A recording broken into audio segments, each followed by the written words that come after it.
royalty, power, wealth, and a scent you can't quite forget. We imagine kings and queens bathed in gold, but what if some of them barely bathed at all? Behind the velvet curtains and diamond crowns lies a history far less polished and far more pungent. From medieval monarchs who feared water to modern royals who preferred perfume over soap, this is the side of history your textbooks politely skipped. So hold your nose, keep your manners, and prepare to meet 25 British royals whose hygiene was, quite literally, beneath them. You've been warned. Let's begin. Before we dive nose first into royal grime, make sure you hit subscribe. We've got plenty more history they don't teach in school. And while you're here, where in the world are you watching from? Drop your city in the comments and tell us what time it is where you are. Midnight in Manchester? Sunrise in Singapore? We want to know who's out there unraveling royal filth with us. All right, gloves on, let's get uncomfortable. 1. Queen Elizabeth I. She glittered in pearls, powdered her face with poisonous white lead, and styled herself as a divine being. The Virgin Queen, untouchable, unblemished, eternal. But behind the portraits, beneath the layers of ruffled silk and ermine cloaks, there lingered something less ethereal, an unmistakable odor, a humid mix of unwashed skin, rotting teeth, and the cloying stink of heavy perfume applied too late, too often, and too desperately. Queen Elizabeth I, daughter of Henry VIII and Anne Boleyn, may have reigned over England's golden age, but her hygiene habits belong squarely to a far darker, dirtier past. Despite the grandeur of her image, that famous imperious stare, the flawless alabaster skin, the famously styled red wigs, Elizabeth was notorious, even in her own time, for her stubborn refusal to bathe. According to those close to her court, she would submerge herself in water only once a month, and that was if she was feeling particularly generous. Whether she needed or no, one courtier dryly observed. This wasn't entirely unusual for the Tudor era. Public bathhouses had long been shut down due to outbreaks of syphilis and the more convenient explanation that bathing encouraged immorality. But even by 16th century aristocratic standards, Elizabeth's aversion to water was excessive. It was also, as her reign progressed, increasingly hard to ignore. The Queen's personal physician once made note of her decaying teeth, blackened and crumbling from a diet overloaded with sugar, and likely infected. The sweet tooth that symbolized her wealth was quite literally rotting her from the inside out. Foreign ambassadors commented tactfully on her breath, which had turned, by her later years, into something resembling slow, aromatic vengeance. The French ambassador once confessed that speaking to her up close was a trial of endurance, and yet she was adored, worshipped, painted like a living icon, immortalized in canvases that erased the truth, that beneath the face paint was aging, illness, and an odor that perfume could not quite smother. Her chambermaids, those unfortunate enough to dress and undress her, knew what the rest of the world only guessed.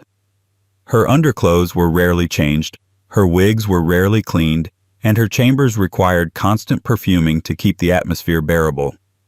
Her skin, exposed only during the hurried application of more cosmetics, was a patchwork of sores, discoloration, and tightly clotted powder. But here's the twist. None of it seemed to matter. Or rather, it was all part of the performance. Elizabeth's filth was hidden in plain sight, cloaked in iconography and symbolism.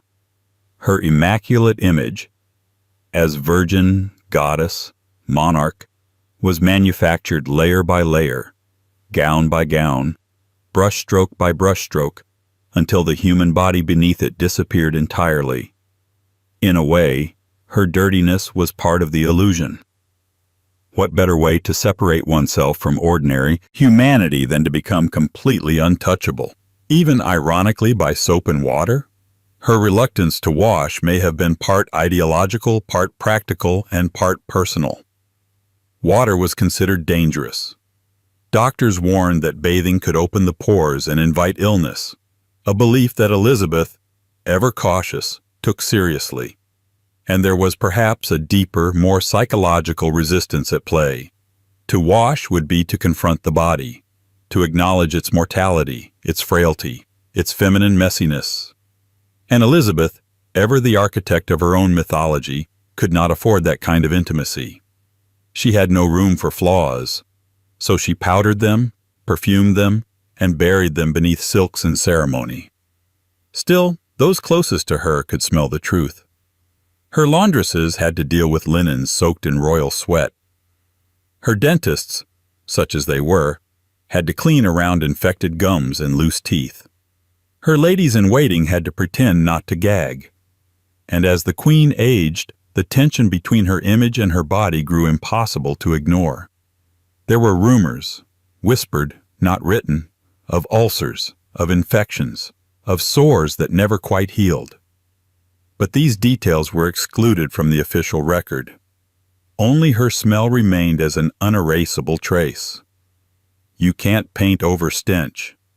And yet she endured, dazzled, dominated. Her body may have decayed, but her myth did not. In a court obsessed with order, hierarchy, and beauty, the queen smelled like power, stale, sweet, and slightly sour. But if Elizabeth was filth disguised as majesty, her successor was something far stranger. He didn't just avoid washing. He rejected the entire concept of cleanliness, body or mind. A man who feared water the way others feared poison. A man who wiped instead of washed. A man whose idea of hygiene involved a rag, a bottle of alcohol, and a well-practiced sense of denial. King James VI and I is next. And things are about to get much, much stickier. 2. King James VI and I. There are men who refuse to bathe out of laziness. There are those who avoid it out of stubbornness or shame or delusion. And then there was James, King of Scotland, and later King of England and Ireland, the first monarch to rule over all three crowns. James VI and I didn't just avoid hygiene, he treated it like treason. To understand James's reputation for uncleanliness, you must first understand James himself. Born prematurely, emotionally neglected, and politically shaped by assassination attempts, kidnappings, and court conspiracies. He was a man raised in cold castles and colder company. From childhood, he learned to rely on books, not baths, on arguments, not appearances. He came of age in a world where water was a threat and body odor was just part of the royal bouquet. James believed that bathing, real bathing with water and soap, was a dangerous, reckless act. Like many of his contemporaries, he thought that water opened the pores to sickness and softened the flesh to corruption. But James took this fear to remarkable extremes. Instead of bathing, he preferred to dab himself down with cloths soaked in wine, vinegar, or occasionally strong spirits. This was, in his mind, a medical ritual. In reality, it was a recipe for sour-smelling monarch. The result was not subtle. His clothes were perpetually stained, his hair unwashed and oily. Courtiers who came too close to him were said to grimace and shift subtly away. One ambassador dryly noted that James carried with him the odor of neglect. Another, less diplomatic, referred to the king's chambers as a place where fresh air had long since abdicated. His hands, never known for their cleanliness, were often described as sticky. He refused to wear gloves unless absolutely necessary, and when he did, they were rumored to be stained with sweat and wine. His fingernails were rarely trimmed. His wardrobe, layered, elaborate, expensive, was seldom cleaned. Silk and velvet are not known for their resilience to grime, and James's clothing bore the marks of repeated, enthusiastic use and very little laundering. But James was not a fool, nor was he unaware of his reputation. In fact, he leaned into it with a sort of smug intellectualism. Cleanliness, he argued, was a form of vanity. It distracted from the life of the mind. What mattered was the soul, not the skin. His body, he seemed to believe, was a vessel for divine rule and scholarly thought, not for soap. He surrounded himself with theologians, scholars, and artists, and wrote essays on kingship and government. This was, after all, the man who commissioned the King James Bible. But no number of translated psalms could mask the scent of a monarch who hadn't changed his shirt in a week. His views on hygiene extended beyond his personal habits. He discouraged excessive bathing at court, and many of his attendants followed suit. Cleanliness became suspect, almost political. To smell good was to suggest foreignness, Catholicism, or worse, French decadence. James preferred the odor of Protestant virtue, earthy, musky, slightly fermented. Even his romantic entanglements didn't seem to inspire a change. James was famously fond of his male favorites, especially George Villiers, later Duke of Buckingham. Yet even in the throes of courtly affection, he remained firmly opposed to washing. Some historians have speculated that this aversion to physical cleansing was tied to deeper anxieties about the body, intimacy, and death. But James, ever the philosopher king, would have rejected such psychoanalysis. He simply saw no point in washing what would inevitably decay. And decay it did. In his later years, James suffered from arthritis, kidney stones, gout, and chronic digestive issues, none of which improved his scent. His speech became slurred, his skin blotchy, his body swollen. And yet he continued to rule, to write, to argue. His mind remained sharp even as his hygiene reached new depths. When he died in 1625, the royal undertakers are said to have struggled with the state of his body. The details were kept vague, the scent not. And perhaps that's the most fitting legacy for King James, a man of contradictions, scholar and slob, visionary and eccentric, a monarch who gave the English-speaking world one of its greatest literary treasures, and who, reportedly, smelled like damp curtains and spilled wine. But while James lived in fear of water, his successor embraced decadence. Lavish banquets, elaborate wigs, bedroom gymnastics, and velvet-lined filth. If James was allergic to bathing, Charles II simply forgot it existed. And when your mistresses start complaining about the smell of your furniture, you know your legend is getting ripe. If you've made it this far without reaching for a bar of soap, you're exactly our kind of viewer. Make sure to subscribe so you don't miss the next royal reek on this list. And while we're in between unwashed monarchs, where are you watching from? Tell us your city and what time it is. Are you brushing your teeth at 7 a.m. while learning Queen Anne rarely bothered? Or listening at 2 a.m. from a candlelit bathtub, silently judging? Either way, welcome. Now, back to the stench. 3. Queen Anne. It's one thing to be a monarch with questionable hygiene. It's another to be a monarch with questionable hygiene, 17 pregnancies, chronic illness, and a personal perfume budget that could fund a small army. Queen Anne, the last of the Stuarts, the reluctant unifier of Great Britain, and arguably the most physically miserable ruler in British royal history, managed to be all of these things at once. Her reign was marked by war, political upheaval, and the formation of the United Kingdom. But within her court, behind closed doors, and quite frankly within smelling distance, the more urgent battle was being fought between her body and basic cleanliness. Queen Anne was in pain. Constant, humiliating, stubborn pain. Obese, gout-ridden, and afflicted by a series of mysterious ailments that left her barely able to walk by middle age, she was trapped inside a body that seemed to rebel against her every morning. Her legs were so swollen she often needed assistance just to move across a room. Her face was bloated and pale. Her joints ached. Her energy waned. She could barely stand, let alone stand under a stream of water. So, she didn't. Anne's solution to her deteriorating health was to retreat into what some might charitably call self-care, and others would more accurately describe as a regime of scented neglect. She bathed infrequently, perhaps out of necessity, perhaps out of habit, and relied on clouds of perfume, powders, and heavy fabrics to maintain the illusion of composure. Her wardrobe was famously extravagant, designed less for elegance than for concealment. Layers of brocade and silk draped over a body that struggled to regulate its own temperature. In summer, her rooms were reportedly unbearable.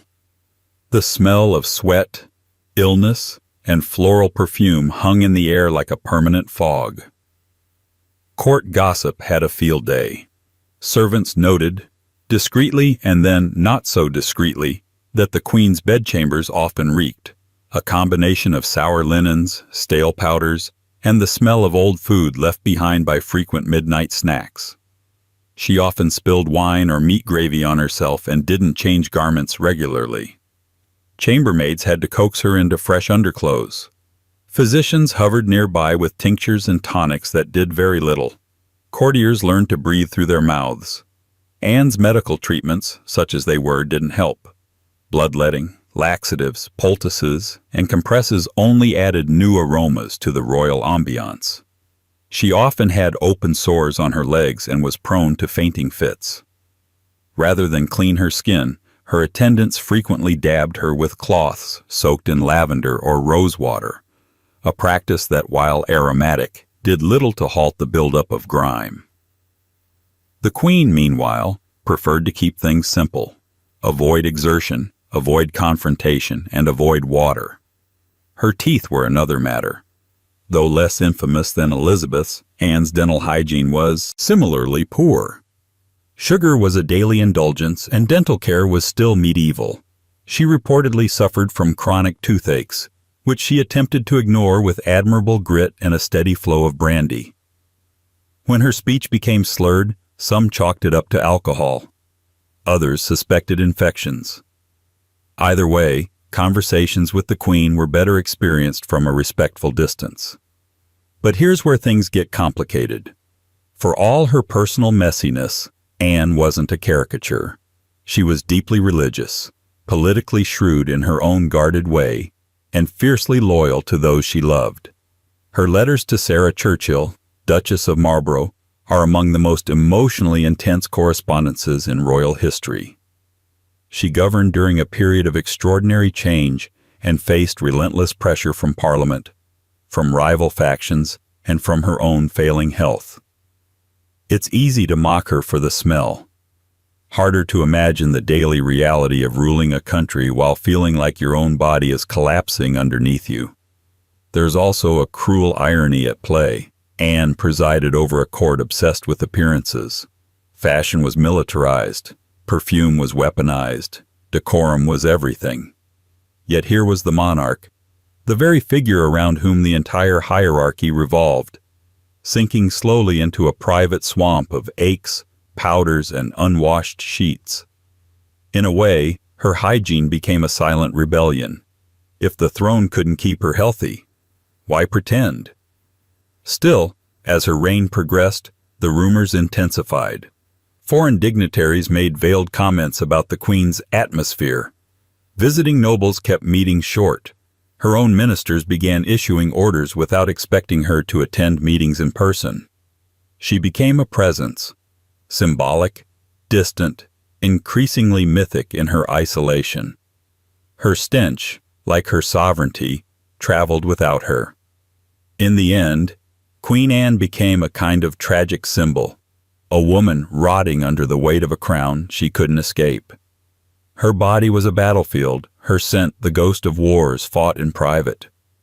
But if Anne's filth was the product of suffering, her successor's was the result of something else entirely: madness, untreated and unyielding. A king whose mind cracked under pressure, and took his hygiene with it. When King George III started talking to trees and wearing the same outfit for days on end, the nation grew concerned. His attendants, however, were already holding their breath. 4. King George III.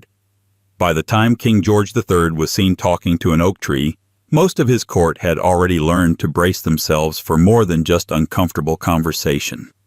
His mind may have wandered, strayed, and eventually shattered, but it was his body, and more precisely his body's scent, that truly signaled something had gone wrong.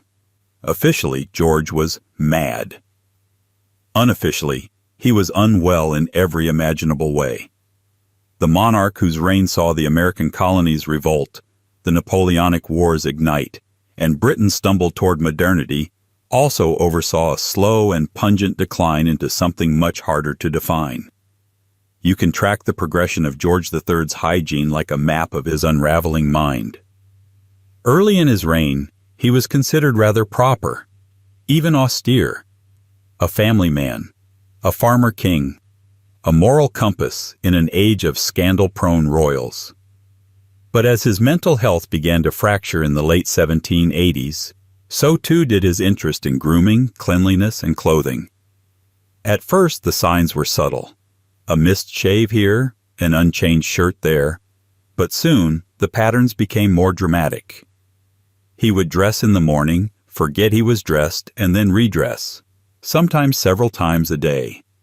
He'd wear the same waistcoat for days, convinced it was clean, even as it visibly wasn't.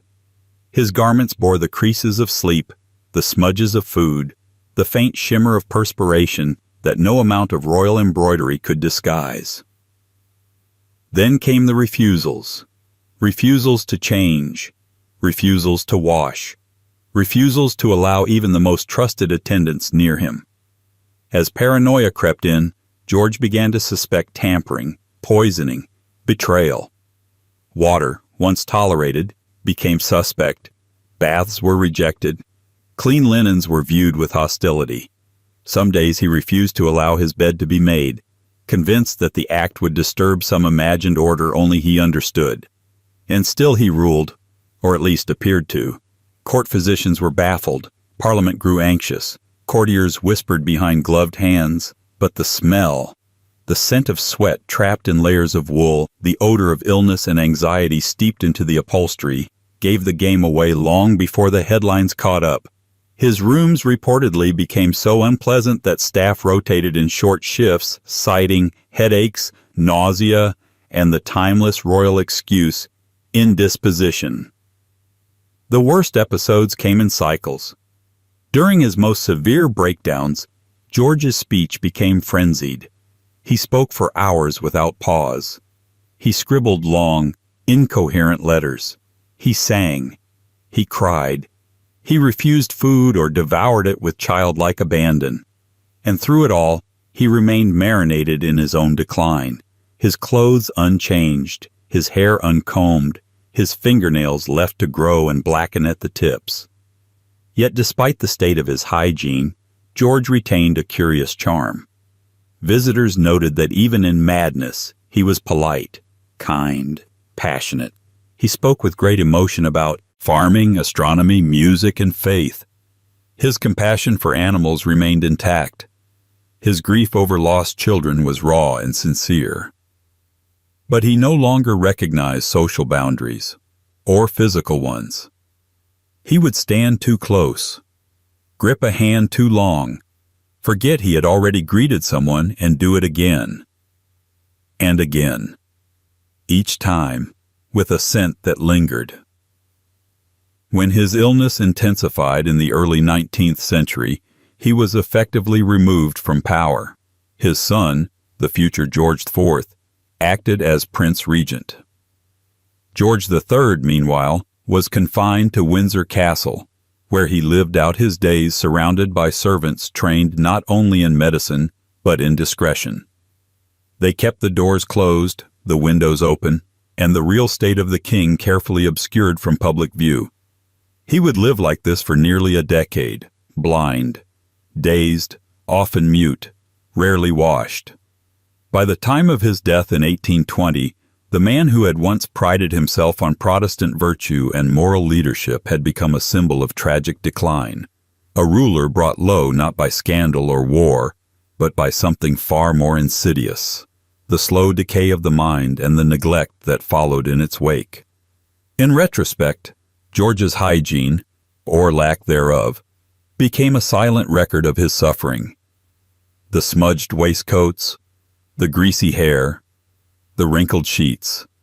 These were not mere lapses in etiquette. They were symptoms of a deeper collapse, a reminder that kings are only human after all, even when their minds say otherwise. But as George faded into tragic obscurity, his son emerged from the shadows. And where the father neglected himself out of confusion, the son did so out of something else entirely: indulgence.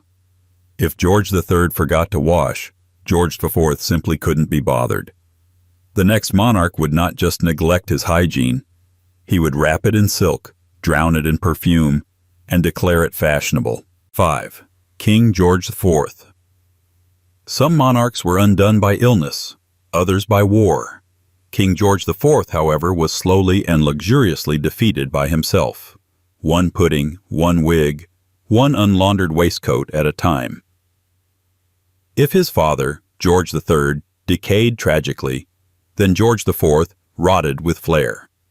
He was known as the First Gentleman of England, a title bestowed less for any actual gentlemanly behavior and more for his lavish spending, high fashion, and taste for opulence. He was also, by most credible accounts, a walking contradiction, a monarch who bathed in excess and yet refused to wash. A man who could spend 3 hours picking out a waistcoat but couldn't be bothered to change it once it began to smell. A royal who, despite a wardrobe that could clothe a village, frequently wore the same stained garments until they turned from silk to cautionary tale. George IV was, by the time he took the throne officially in 1820, deeply and unapologetically unhygienic. Years of overeating, drinking, and medical neglect had taken their toll. He had ballooned to over 300 pounds, suffered from chronic gout, and perspired almost constantly.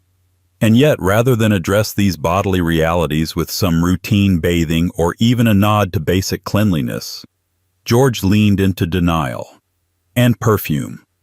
He was obsessed with scent, but not the clean kind. He layered colognes, musk oils, and powders with the aggressive enthusiasm of a man trying to outpace his own biology.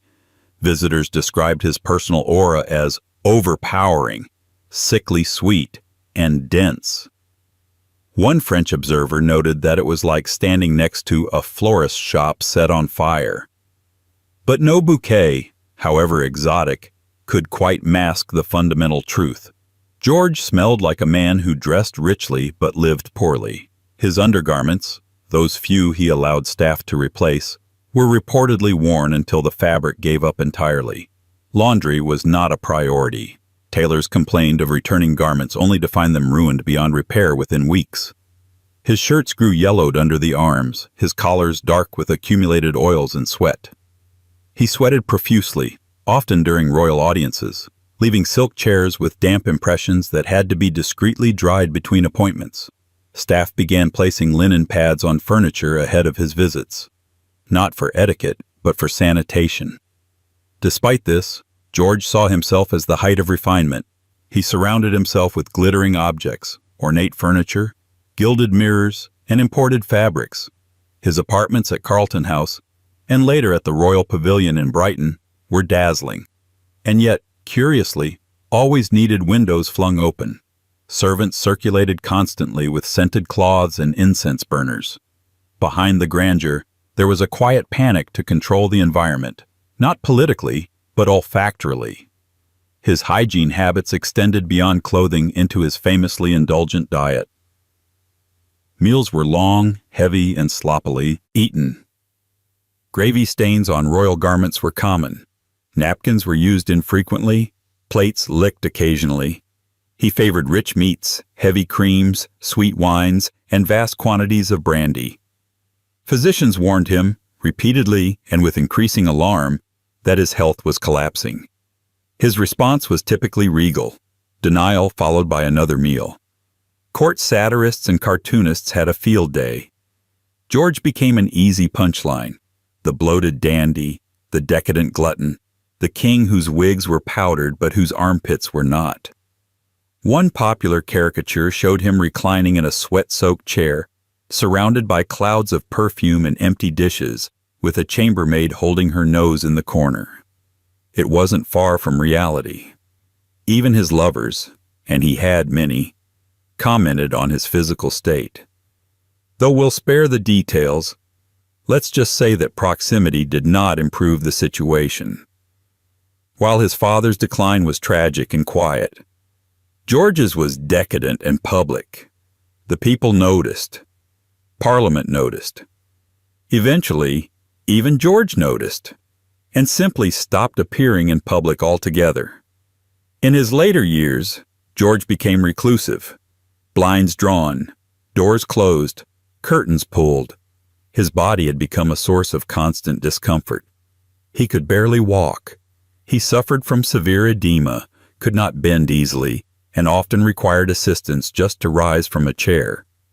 Reports from inside Windsor described a monarch whose clothes no longer fit, whose bed linens were changed as infrequently as possible due to his irritable outbursts, and whose scent greeted you before he did. And still, through all of this, George held on to his self-image, the stylish king, the fashionable ruler, the patron of the arts. He commissioned paintings that flattered him. He surrounded himself with beauty. But nothing, not the Versailles-worthy interiors, not the mirrored halls, not the finely tailored coats, could erase the truth. He had become a monument to unchecked indulgence and undisturbed filth. If George IV showed what happens when a man chooses perfume over soap, his mother, Queen Victoria, would embody a different kind of denial. Cleaner, perhaps, but not much, because under all her mourning black and moral superiority was a woman who believed cleanliness was a luxury, and undergarments were eternal. 6. Queen Victoria. History remembers Queen Victoria as the matriarch of an empire, the embodiment of prudish morality, the namesake of an entire era. She gave the world a straight-backed image of somber restraint, widowhood as identity, and a stiff upper lip capable of enduring anything, except, perhaps, a thorough bath. Behind the portraits and the royal decrees, behind the carefully cultivated persona of mourning and moral supremacy, Victoria's relationship with cleanliness was complicated, not scandalous, not grotesque, just shockingly indifferent. It's not that she was dirty in the dramatic, candle-melting, nose-wrinkling sense of some of her predecessors. No, Victoria's filth was subtler, slower, domestic. It crept in through routine and made itself comfortable. It clung to habits, clung to fabric, clung to the undergarments that, according to court sources, she insisted on wearing until they wore themselves out. Despite being a queen in the industrial age, surrounded by advancing technologies and rising hygienic standards, Victoria held on to deeply Victorian ideas about the body, ideas rooted in privacy, modesty, superstition, and an almost mystical fear of being too clean. It wasn't uncommon in her time to believe that overwashing weakened the constitution. Pores, once opened by warm water, were considered vulnerable entry points for disease. Medical manuals of the day warned against overbathing as a kind of slippery slope to illness, moral decay, and effeminacy. Victoria took this advice to heart. Her bathing schedule was infrequent, brisk, and driven more by obligation than comfort. Sources close to her household describe her baths as more symbolic than sanitary. Quick affairs involving lukewarm water and a washcloth applied with royal disinterest. She bathed roughly once or twice a week, if that. And when she did, it was a ritual of mild inconvenience, something to be gotten through so she could get back to the real business of empire building and letter writing. But her most legendary hygienic habit, or lack thereof, was her unwavering attachment to her clothing, specifically her undergarments. Victoria, for reasons that remain both psychologically rich and tragically practical, believed in wearing things until they fell apart, not in the charming thrift-conscious sense. In the literal, threadbare, you can see daylight through it sense. Staff would repeatedly attempt to replace her linens and garments with fresh ones, only to be rebuffed with statements like, "They are quite serviceable." There are records of underclothes being mended several times rather than replaced, stitched up, patched over, reinforced like tiny battle flags from past domestic wars. Whether this was the result of thrift, routine, or some quiet superstition about the power of worn fabric, it's hard to say, but it became a pattern. Victoria also sweated. A lot. This, again, isn't scandalous. It's human, but it became notable when combined with her disinterest in bathing and her reluctance to swap out clothing. Royal attendants remarked on the lingering musk of stale body odor in her private chambers. Her black morning dresses, layered, heavy, and endlessly reused, trapped heat and moisture. Summer months were especially trying.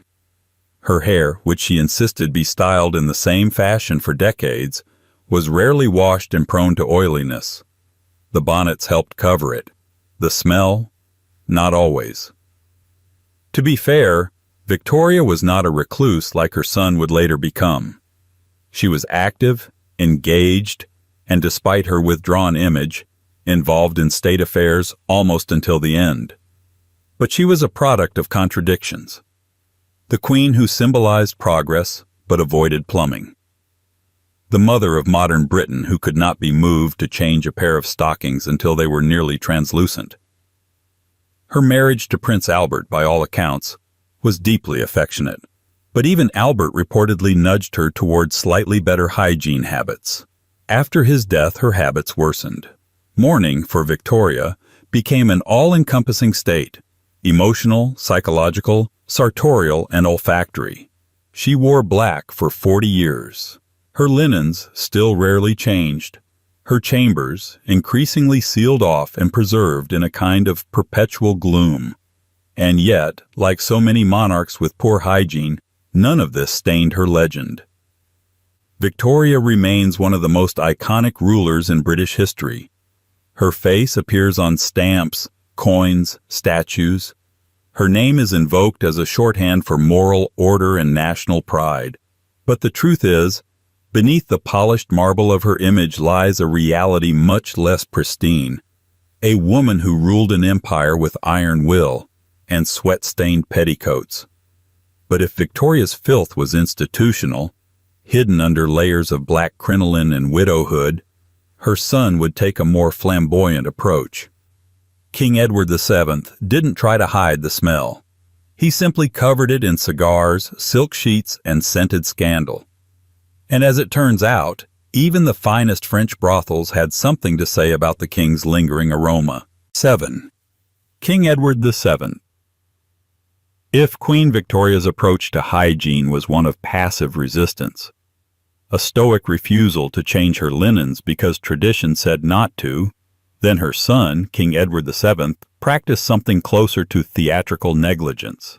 Where she was threadbare and mournful, he was extravagant and indulgent. She wore black for 40 years. He changed outfits 5 times a day, but rarely let soap make an appearance between wardrobe changes. Edward was born into suffocating expectations. As the heir apparent to the longest reigning monarch in British history, he waited in the wings for nearly 6 decades, forbidden from doing much of anything except existing. So he compensated. Lavishly. By the time he ascended the throne in 1901, Edward had already cultivated a global reputation. Lover of Parisian culture, champion of fine cuisine, collector of silk, and, more quietly noted by those around him, a man of pungent habits. His hygiene shortcomings were not subtle. Courtiers, valets, and social acquaintances alike described a monarch who looked dashing but didn't smell it. He was a paradox in polished leather shoes. Always dressed immaculately, his shirt front starched and his cufflinks gleaming, and yet his personal odor often preceded him into the room and lingered after he left. Edward was, simply put, a man who perspired. He sweated during dinners. He sweated during walks. He sweated while standing still. And unlike his mother, who swaddled herself in wool and stoicism, Edward surrounded himself with finery. Delicate silks, rich velvets, tight waistcoats, none of which breathed. His body, already stocky by youth and obese by middle age, was forced daily into layers of non-absorbent fabric, creating the perfect pressure cooker for body odor.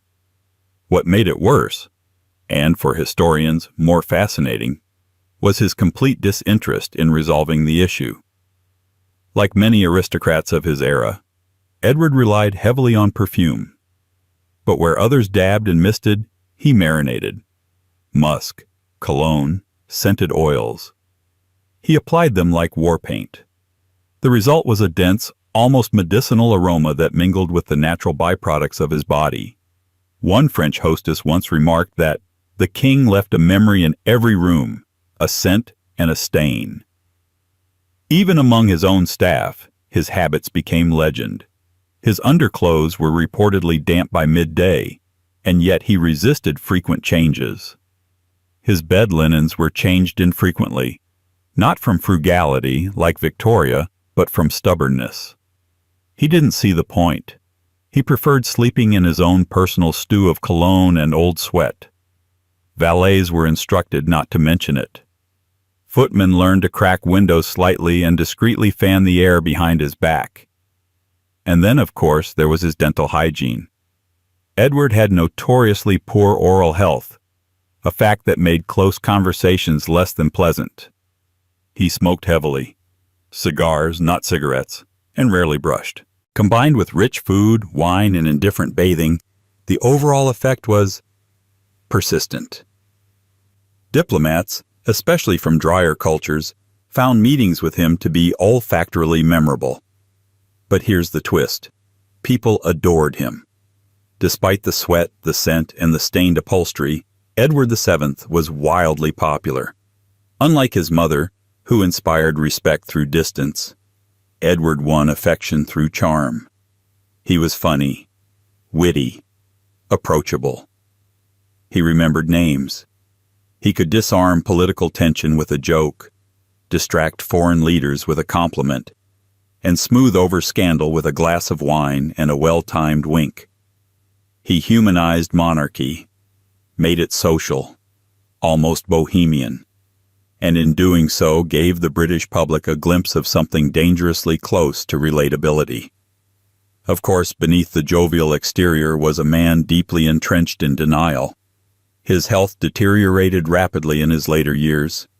His weight ballooned. His mobility declined. Doctors begged him to reform his habits, moderate his diet, and, above all, consider bathing with actual water. He declined, repeatedly. If Victoria had clung to her threadbare garments as a symbol of continuity, Edward clung to his indulgence as a symbol of defiance. Cleanliness was for peasants. Real kings wore their scent like a legacy. When he died in 1910, the nation mourned him with surprising intensity. Not because he was a great statesman or even a memorable reformer, but because he had made the monarchy feel, for a moment, human, fallible, overfed, and just a little bit funky. But if Edward VII's filth was draped in silk and masked with charm, the monarch who came before him wore his decay like a badge of battle. King Henry VIII wasn't trying to impress you with perfumes or illusions. He simply expected you to endure him, especially near the end, when his smell became the stuff of whispered legend, and no one dared tell the king that he was the worst-scented man in Christendom. 8. King Henry VIII. In the grand, greasy tapestry of royal filth, King Henry VIII doesn't just earn a place. He demands it, thunders into it, and slams the door behind him. He wasn't merely unhygienic. He was monumental about it. Larger than life in every way, in appetites, in temper, in waistline, and, unfortunately, in odor. You probably know the headline facts: 6 wives, 2 beheadings, the English Reformation, a closet full of increasingly wide tunics. But what most history books gloss over, mercifully perhaps, is what Henry VIII actually smelled like during the latter half of his reign. Because while he may have split with Rome and restructured the very foundations of English religious life, he never quite figured out how to manage his own scent. It wasn't always this way. In his youth, Henry was athletic, charming, even considered handsome. He was known for his jousting, his musical talents, and his golden locks. But time, injury, paranoia, and the steady creep of disease had their way with him. By his 40s, the once vigorous monarch had transformed into a swollen, irritable, deeply unpleasant man, physically and otherwise. And with that transformation came a sharp decline in hygiene. At the center of the problem was a medical condition that plagued him for much of his later life: festering leg ulcers. The polite term is weeping sores, but let's just say they made his physical presence not only visually jarring but olfactorily aggressive. These ulcers, mostly on his lower limbs, refused to heal. They leaked. They crusted. They required constant dressing changes. And worst of all, they smelled. Badly. Even by the rather loose standards of 16th century personal maintenance. Courtiers reported that the king's chambers were thick with the scent of ointments, bandages, and something less definable, something that no amount of incense or sweet herbs could fully suppress. His physicians tried everything: poultices, lancing, cauterization. Nothing helped for long. The rot returned. The king remained in pain and surrounded by an atmosphere of quiet dread, both medical and nasal. By this point, bathing was out of the question, not just because of prevailing Tudor fears that bathing spread disease, a popular belief of the time, but because Henry physically couldn't manage it. His bulk, his injuries, and his royal ego combined to make even basic washing a logistical challenge. Instead, he turned to other means. He wore layers of perfume shirts. He demanded fresh clothes daily, but rarely the kind that involved scrubbing his actual skin. He trusted in linen, lavender, and the power of expensive distraction. This worked on some. Foreign dignitaries would comment, tactfully, on the magnificence of his wardrobe and the grandeur of his presence, all while stepping discreetly away. But his closer courtiers, the ones who had to help him in and out of bed, who attended his privy chamber, knew better. They inhaled the truth. They lived with the fact that the most powerful man in England was, in his final years, also one of the least pleasant to be near. Yet, and here's the uncomfortable irony, Henry never saw himself this way. His self-image remained fixed somewhere in the golden past, when he was a gallant young monarch with a trim waist and a flawless beard. In his mind, he still had that charm, that vitality, that royal glow. The idea that his presence might repulse others was never allowed to take root. He was the king, and kings don't stink, or rather, if they do, it becomes part of the mythos.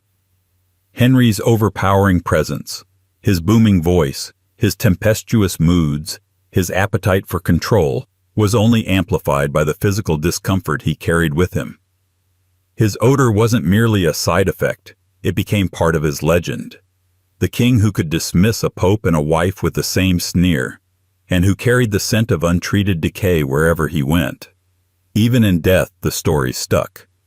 His burial was marked by delays and missteps, and though Victorian historians tried to clean up the narrative, earlier chroniclers were less polite. There were accounts, apocryphal perhaps, but enduring, of unpleasant leaks from his coffin. The smell of mortality, refusing to be buried. Henry VIII's legacy is carved into English history with the sharpest of chisels. He reshaped the monarchy, reshaped the church, and reshaped what royal power looked like. But behind the portraits in the palaces, there lingers an inescapable truth. The man who ruled with absolute authority could not rule over his own body, not its breakdown, not its wounds, and certainly not its scent. If Henry's filth was born of pain and denial, then his son would take up the torch with silent indifference.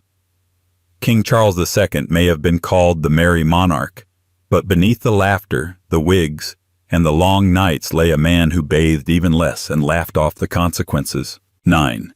King Charles II. If King Henry VIII was the reeking thunderstorm of Tudor tyranny, then King Charles II was the musky fog that rolled in afterward, charming, evasive, and heavily perfumed. Nicknamed the Merry Monarch, Charles ruled in the aftermath of civil war and regicide, a king restored to a throne that had once beheaded his own father. But while he brought with him a new era of wit, fashion, and political slipperiness, he also ushered in something else, a return to royal filth, this time laced with gallows humor and expensive cologne. Charles II was a man of appetites, social, political, culinary, and otherwise. His court was famous for its energy, its excess, and its apparent allergy to personal boundaries. But among all the gilded flirtation and endless banquets, one thing was notably absent: bathing. Regular, functional, soap and water bathing. He didn't hate water, he just didn't trust it. And why would he? In 17th century England, bathing was still viewed as dangerous, especially in cold climates. There were fears about disease entering through the skin, about weakened immunity, and about the effeminate dangers of caring too much about one's appearance. For Charles, water was for fountains and naval fleets, not for scrubbing one's royal backside. Instead, he adopted the standard hygiene strategy of the Restoration elite: scented gloves, dry powders, layered clothing, and enough perfume to make a passing whiff feel like a walk through a botanical apothecary set on low boil. The idea was to mask the smell, not remove it, hide the evidence, not fix the crime. And mask he did. Charles was rarely seen without a cloud of musk and floral oil hovering nearby. His barbers and valets were tasked less with cleaning him and more with maintaining the illusion of cleanliness. His wigs were regularly powdered, his clothes frequently changed, but his body remained largely untouched by water, soap, or fresh air. Behind the scenes, it was known that he could go weeks without a proper bath. When asked about his habits, he allegedly quipped that he had no desire to wash away the oil of kingship. It's a clever line, it's also a convenient excuse. But perhaps the most reliable testimonies about Charles's hygiene come from the women who knew him best, his mistresses. And he had many. Nell Gwynn, Barbara Villiers, Louise de Querouaille, to name just a few. They adored him, tolerated him, and in some cases complained, privately, about the royal smell that seemed to cling to everything he touched. His sheets, his furniture, his clothing. His mistresses reportedly joked that you could identify which rooms the king had visited by the lingering perfume and something less floral. Palace servants, of course, had fewer romantic illusions. They were tasked with cleaning up after the monarch, often in ways that involved less politicking and more laundering. They complained of sweat-stained linens, worn woolens that absorbed odor like a sponge, and boots that required frequent fumigation. The royal dogs, of which there were many, added their own unique aroma to the royal apartments. But it was Charles himself who provided the central note in the palace's ambient scent profile: musky, fermented, and stubborn. And yet, none of this seemed to touch his popularity. After the long shadow of Oliver Cromwell and the grim Puritanism of the English interregnum, Charles II was a breath of air, if not exactly fresh. He was witty, sociable, and good at making people feel heard, even as he maneuvered around them politically. He loved the theater, tolerated satire, and understood that being a king in the Restoration era meant entertaining the public almost as much as ruling them. People forgave the smell, or at least laughed it off. In many ways, his filth was political, a symbol of return. Under Cromwell, England had endured years of forced piety, sober attire, and unperfumed austerity. Charles came back with silks, feathers, French wine, and a nose-blind tolerance for body odor. He was monarchy rebranded, decadent, and slightly sticky. He reigned for 25 years, during which he survived the Great Plague, the Great Fire of London, multiple assassination plots, and an uncountable number of dinner parties. Through it all, he remained largely unwashed and universally adored. When he died in 1685, his final words were reportedly, "Let not poor Nellie starve." A generous sentiment, but perhaps his valet's unspoken plea might have been, "Let someone open a window." But if Charles's grime came wrapped in silk and sly witticisms, his brother and successor, King James II, brought none of the charm and all of the odor. Less perfume, less flair, and far more sweat. Where Charles was merry, James was merely moist. 10. King James II. If King Charles II was the rakish rogue who could distract you from his body odor with a wink and a joke, then his brother, King James II, was the opposite, solemn, serious, unamused, and unmistakably smelly. Where Charles covered his filth in scented oils and restoration charm, James simply let his hang in the air, unapologetic and unembellished. He was, in short, not a man known for masking things. Neither his politics, nor his ambitions, nor the fact that he often looked and smelled like he'd been rolling in last week's laundry. Born in 1633, James grew up in the same exiled, turbulent environment as his older brother. He, too, had seen war, regicide, religious conflict, and exile. But where Charles responded to these traumas with humor and hedonism, James reacted with military discipline, Catholic devotion, and an unwavering sense of his own righteousness. What he lacked in charm, he tried to make up for in certainty. But somewhere in that equation, personal hygiene got thoroughly left behind. Contemporary observers, even those sympathetic to his reign, noted his greasy, unkempt hair, his rumpled clothes, and his near-permanent smell of sweat and wine. Unlike Charles, who was at least surrounded by silks and scented wigs, James made little effort to hide the grime. His personal style leaned toward the practical, the militaristic, and the vaguely damp. He often wore the same garments repeatedly, especially favored uniforms and coats, which soaked up the smells of daily wear and returned them with interest. His hygiene habits were so poor, in fact, that even his enemies noticed. Political pamphlets from the time mocked him not only for his Catholicism and authoritarian leanings, but for his visible disinterest in cleanliness. Protestant satire delighted in describing him as a greasy papist, who reeked of continental indulgence and English neglect.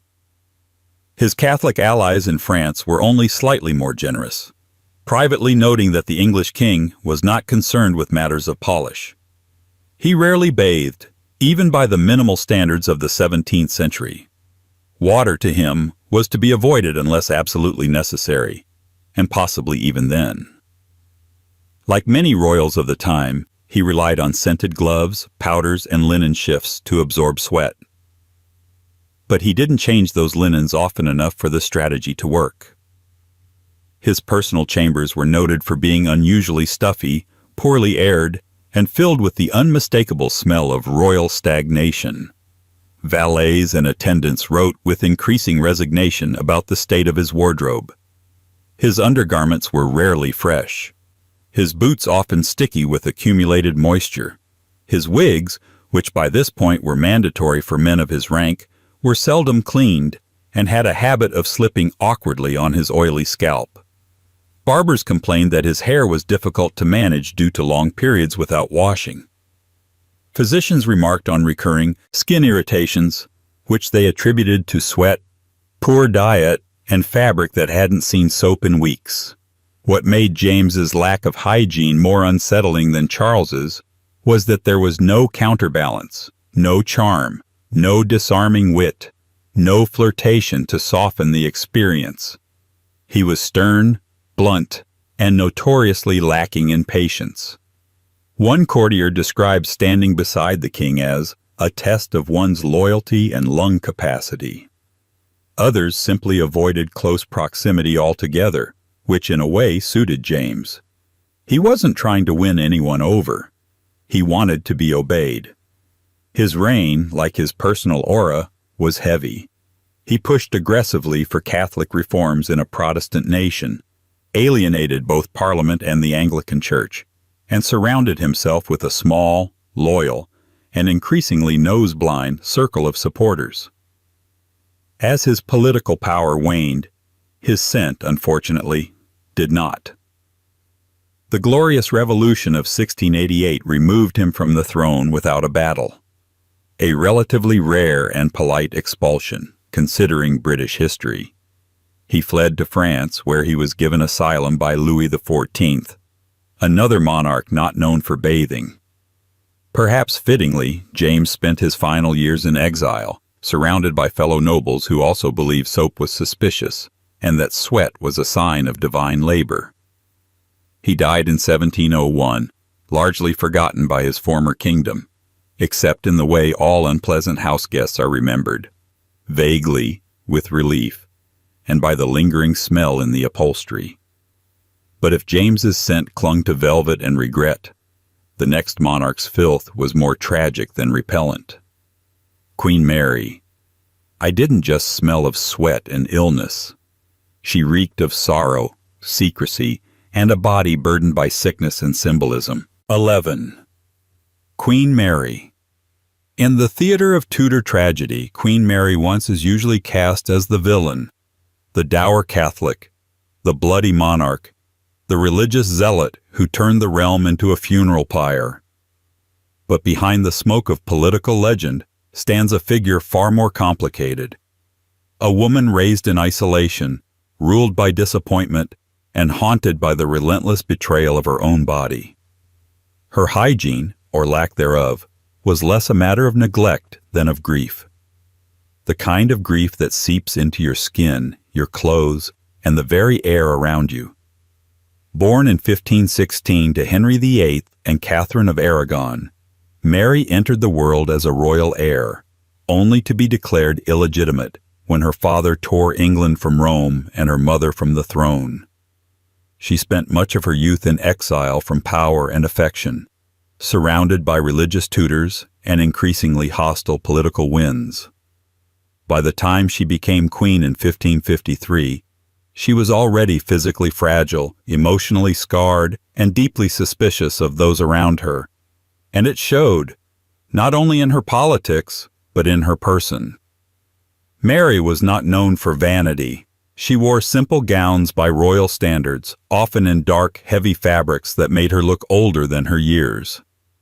Her health was delicate and visibly so. Pale skin, persistent fatigue, and intermittent fevers marked her reign as much as any decree. Courtiers noted her thinness, her trembling hands, her eyes rimmed with chronic exhaustion. But what they also noticed, and more than one servant recorded, was her smell. Mary disliked bathing, deeply, almost ritually. Though some of this aversion was cultural, many tutors still believed that bathing could open the body to illness. Mary took it further. Unlike her sister Elizabeth, who masked her own hygiene lapses with layers of perfume and a masterful sense of theatricality, Mary made little effort to conceal her bodily decline. Her physicians, while loyal, commented on her aversion to water and her preference for scented cloths, heavy gowns, and frequent prayer as her primary forms of purification, and this avoidance had consequences. Her undergarments were changed infrequently. Her bed linens, too, were reportedly soaked with sweat during long periods of illness and left unchanged for concerning amounts of time. The scent that lingered in her chambers was described in letters as damp and thick with the perfume of mourning. Visitors spoke of rooms that smelled less like royal apartments and more like infirmaries. a mixture of dried herbs, musty fabric, and the low, sour odor of someone perpetually unwell. Her reliance on perfumes, particularly rosewater and musk, became more pronounced as her health declined.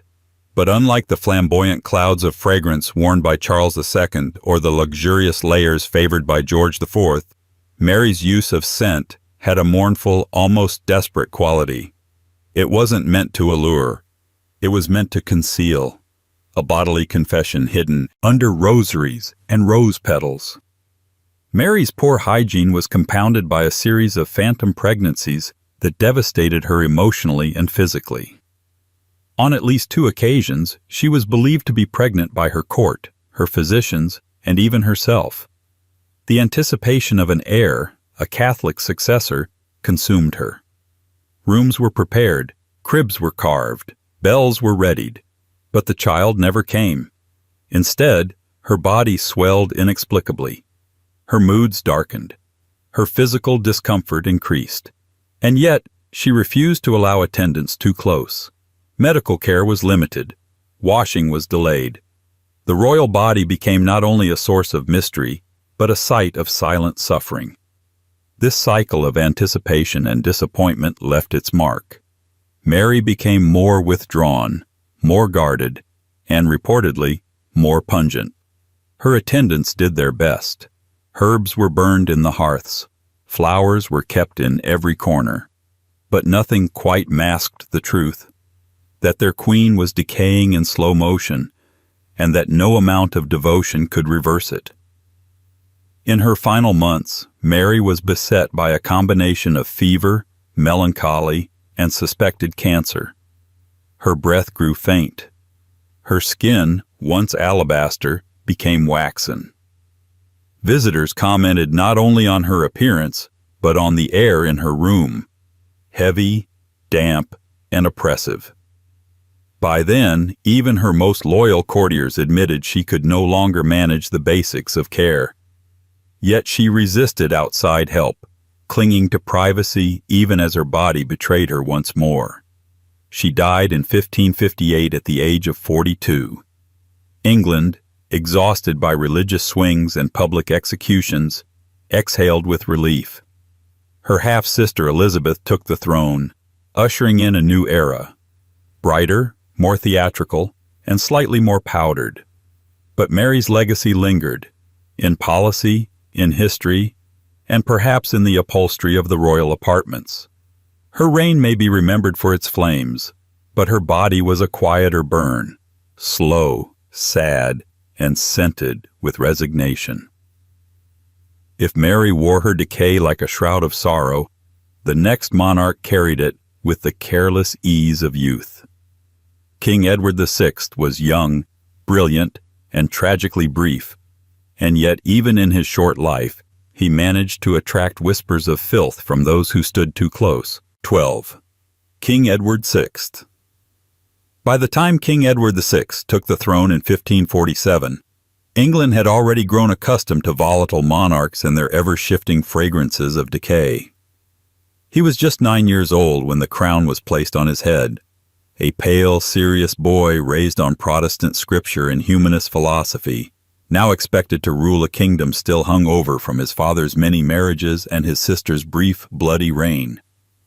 But while Edward was hailed as a boy king of promise, even holiness, the truth behind the embroidery was more pungent. For all his tutors and theological treatises, Edward wasn't exactly a model of cleanliness. In fact, according to the quiet complaints of his attendants, he might have been one of the least hygienic monarchs of the Tudor line. And that's saying something in a dynasty where soap and sanity were both optional. Of course, allowances must be made. Edward was a child, and children are rarely paragons of hygiene. But Edward wasn't just any child. He was a child surrounded by physicians, advisors, and a retinue of servants whose entire purpose was to maintain the illusion of royal perfection. And yet, even within this tightly managed environment, reports began to leak, not just in writing, but unfortunately, in scent. Ambassadors and visiting dignitaries noted his appearance with diplomatic caution. Pale, delicate, and very earnest, one noted. Another observed that the king speaks with the wisdom of a man, but has the habits of a schoolboy. That last part was not just a metaphor. Several foreign visitors remarked, somewhat less tactfully, on the young king's unclean fingernails, his rumpled clothing, and his often disheveled state. One, a French courtier, described Edward as a boy of great promise, though frequently in need of a basin. Edward's hygiene habits were what we might charitably call inconsistent. He was known to go days without washing, especially during periods of illness, which were frequent. He suffered from bouts of fever, fatigue, and chronic respiratory issues. His skin, already pale and blotchy, would often appear mottled with grime from a combination of sweat, illness, and inattention. His hair was rarely combed thoroughly, his hands often sticky or stained with ink from his constant journaling, and he journaled a lot. Edward was a prolific writer, obsessively documenting political developments, religious reforms, and even his own health, though never, curiously, his own hygiene. He wrote of the punishments of heretics, the appointments of bishops, the instability of his nobles, but not once did he mention washing his hands. Apparently, some details were too personal for even the most introspective tutor. His attendants, especially the nurses and chamberlains assigned to his daily care, reportedly struggled to maintain a sense of order. Edward, intellectually precocious as he was, could be obstinate. He preferred to study rather than dress, to rid rather than bathe. When servants tried to enforce routines of cleanliness, he resisted with quiet disdain. After all, he was the supreme head of the Church of England. Surely he had better things to do than soap behind his ears. There was also, no doubt, a political element at play. Edward was being groomed as a Protestant prince, austere, disciplined, morally upright. Vanity was frowned upon, lavishness discouraged. Cleanliness, unfortunately, was often thrown in with the rest. His mentors taught him to fear idleness, not odor. They prized spiritual purity over physical upkeep. A little dirt on the hands was the mark of a serious mind. A few stains on a collar? Proof that the king was working hard. Still, the visual and olfactory toll of this lifestyle was impossible to ignore. His garments, heavy Tudor fabrics that trapped heat and moisture, were not changed as frequently as they should have been. Linens became stale.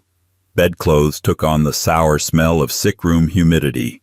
Attendants reportedly burned herbs in the fireplace to mask the smell of the royal quarters, especially during Edward's final year, when his health took a visible and increasingly fragrant nosedive.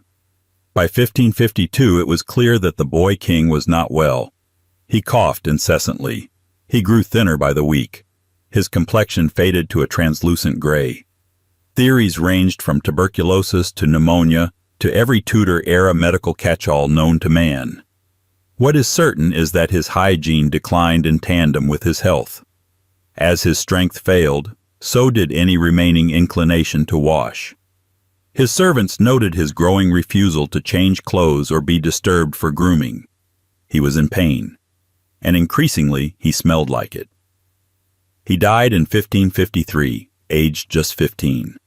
His body, frail and exhausted, left behind a Protestant legacy far bigger than himself, but also, it seems, a final impression among those who had to prepare him for burial. One courtier described the young king's final weeks as a time of silence, study, and sickness. Another, less poetically, called it an ordeal for those who were near him. Edward VI may have ruled briefly, but he set the stage for one of England's most enduring figures, a queen whose public image was legendary, but whose personal hygiene was, at times, politely avoided in conversation. Mary, Queen of Scots, would dazzle in silk and shadow, but leave her French courtiers gasping for more than just political clarity. They wanted fresh air. 13. Mary, Queen of Scots. Mary, Queen of Scots, was everything a Renaissance monarch was supposed to be. Beautiful, cultured, charismatic, and impeccably dressed. Her presence was magnetic, her court dazzling, and her reputation, depending on who you asked, either gloriously tragic or dangerously foolish. But if one listens carefully to the whispers left behind by her ladies-in-waiting and the more blunt observations of her foreign guests, another truth emerges, one that rarely makes it into oil paintings or romantic biographies. Mary Stuart, Queen of Scots, often smelled disappointing. Born in 1542 and crowned Queen of Scotland at just 6 days old, Mary spent her formative years not in the foggy Highlands, but in the glittering French court. It was there, among the Valois royalty and the perfume-saturated corridors of Château de Fontainebleau, that she learned how to be a queen, fluent in music, languages, embroidery, and politics, but apparently not in bathing. Ironically, France was considered one of the more fragrant places in Renaissance Europe, not because people bathed more often, but because they bathed better in perfume. Perfumed gloves, perfumed wigs, perfumed rooms. Scent was an accessory, a weapon, a mask, and in Mary's case, it was also a substitute for washing. According to multiple contemporary accounts, Mary was famously reluctant to bathe, even after strenuous activity. Hunting, dancing, riding, and playing sports, which she adored, were followed not by a splash of water, but by a change of dress and a dab of scent. Her French attendants, many of whom came with her when she returned to Scotland in 1561, wrote letters home expressing confusion and, occasionally, dismay. One courtier noted, in the faintly horrified tone of someone who had expected Versailles and received something closer to damp wool, that the Queen often declines refreshment after exertion, preferring only to change her outer garment and sit in her own aroma. This aroma was no small matter. Mary's clothing, always elaborate, multi-layered, and rich with embroidery, was heavy and suffocating by design. These were not breathable fabrics. They were heat-trapping, sweat-absorbing, and rarely washed. Her court's climate in Scotland was colder and damper than France's, but her wardrobe remained the same. Overdressed and underwashed, she became something of a paradox, the best-dressed woman in the room and the least fresh. Even the royal laundry revealed signs of trouble. Mary was famously protective of her personal items and resistant to allowing her undergarments and linens to be handled too frequently. As a result, items were worn longer than advisable, and the cycle of dressing up, overdressing down continued. Courtiers eventually adapted by stuffing her rooms with lavender and rosemary, disguising the scent of lingering sweat with the olfactory equivalent of applause. But Mary wasn't oblivious. She was vain, but not stupid. She understood image better than most monarchs of her time, which makes her hygiene habits all the more curious. Because for someone so obsessed with control, she seemed oddly unconcerned with the physical evidence of human messiness. Perhaps it was willful denial. Or maybe it was a deeply internalized belief, drilled into her by the French court, that royalty could never truly be unclean, that sweat from a queen didn't smell like sweat from a peasant. Still, not everyone was so forgiving. Scottish nobles, many of whom already viewed Mary as a foreign interloper, were less than impressed with her hygiene. In private correspondence, they referred to the stifling nature of her chambers and the rich aroma that clung to her after hunts. During her brief and ill-fated marriage to Lord Darnley, servants in the royal household allegedly noted the tension between the Queen's romantic ideals and her rather less romantic post-exercise aura. But perhaps most telling are the accounts from ambassadors, the professional eavesdroppers of history. The English, of course, had every reason to be uncharitable toward Mary, given the dynastic chess game she posed to Elizabeth I. Still, their reports were remarkably consistent. Admiration for her intelligence, concern for her judgment, and subtle, often coded complaints about her presence. The tragedy of Mary's life, imprisoned, manipulated, and eventually executed after nearly 2 decades in captivity, has overshadowed many of these smaller, stranger details. But the picture they paint is compelling. A woman raised to be admired, groomed for elegance, yet seemingly unwilling to acknowledge that elegance might require water. She was not grotesque, she was not filthy, but she carried with her a faint trail of contradiction. The smell of roses layered over exertion, a queen who knew how to play the part, but didn't always want to clean up after the performance. When she was finally executed in 1587, aged just 44, her body was reportedly discovered wearing several layers of clothing and a hidden crucifix, symbolic, sacred, secret. The scent of mystery followed her into legend, but not all royals cloaked their scent in mystique. Some, like the hunchbacked and much maligned King Richard III, let their presence be known through more direct means. Chroniclers whispered of his foul breath, his unkempt appearance, and a physical presence that made people uncomfortable long before he ever drew a sword. 14. King Richard III. If historical memory were a courtroom, King Richard III would be the defendant with the worst PR team in British history. Between Shakespeare's creative liberties, the Tudor propaganda machine, and one inconvenient skeleton found buried under a Leicester car park, Richard's reputation has been dragged through the mud for centuries. But beyond the hunchback and the murderous rumors lies a lesser-known, though no less pungent, detail. Richard III was not a man famed for freshness. Born in 1452 during the latter stages of the 100 Years' War, Richard Plantagenet's life unfolded amid chaos, betrayal, and very little soap. He came of age in a world where war was seasonal, kingship was a gamble, and personal hygiene was a luxury for those with time and access to warm water, neither of which Richard often had. Raised in the shadow of larger, louder figures, most notably his brother Edward IV, Richard was seen as the more reserved, serious sibling. What he lacked in flamboyance he made up for in calculation, but he also carried with him, according to several contemporary sources, a certain air. Let's begin with the breath. Multiple chroniclers, even those sympathetic to the Yorkist cause, noted that Richard had what was politely described as a foulness of mouth. One court observer, more blunt than diplomatic, described the king's breath as sharp and disagreeable, and claimed that even brief audiences with him required a certain mental fortitude. The cause of this olfactory offense isn't certain, but historians have speculated everything from poor dental hygiene to chronic illness. Some even suggest that his diet, which likely included a steady stream of rich meats, ale, and insufficient fresh produce, contributed to a perpetual state of oral decay. Dental care, it must be said, was not exactly thriving in the 15th century. Toothbrushes were rare. Toothpaste was more wishful thinking than a practical tool.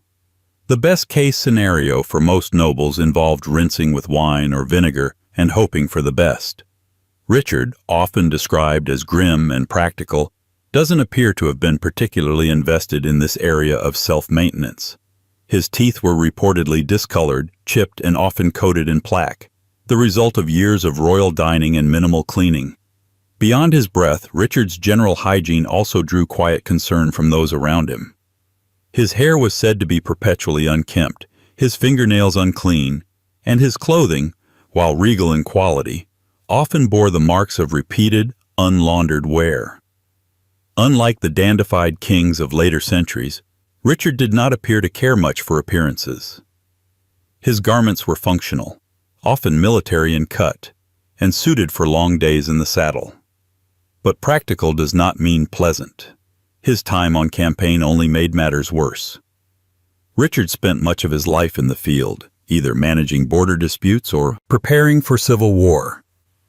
Medieval armies were not known for their cleanliness. Bathing facilities were rudimentary at best, non-existent at worst.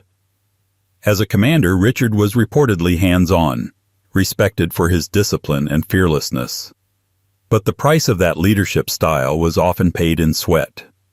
His armor, which he reportedly wore often, absorbed and trapped body odor like a steel sauna. And armor was not easily cleaned.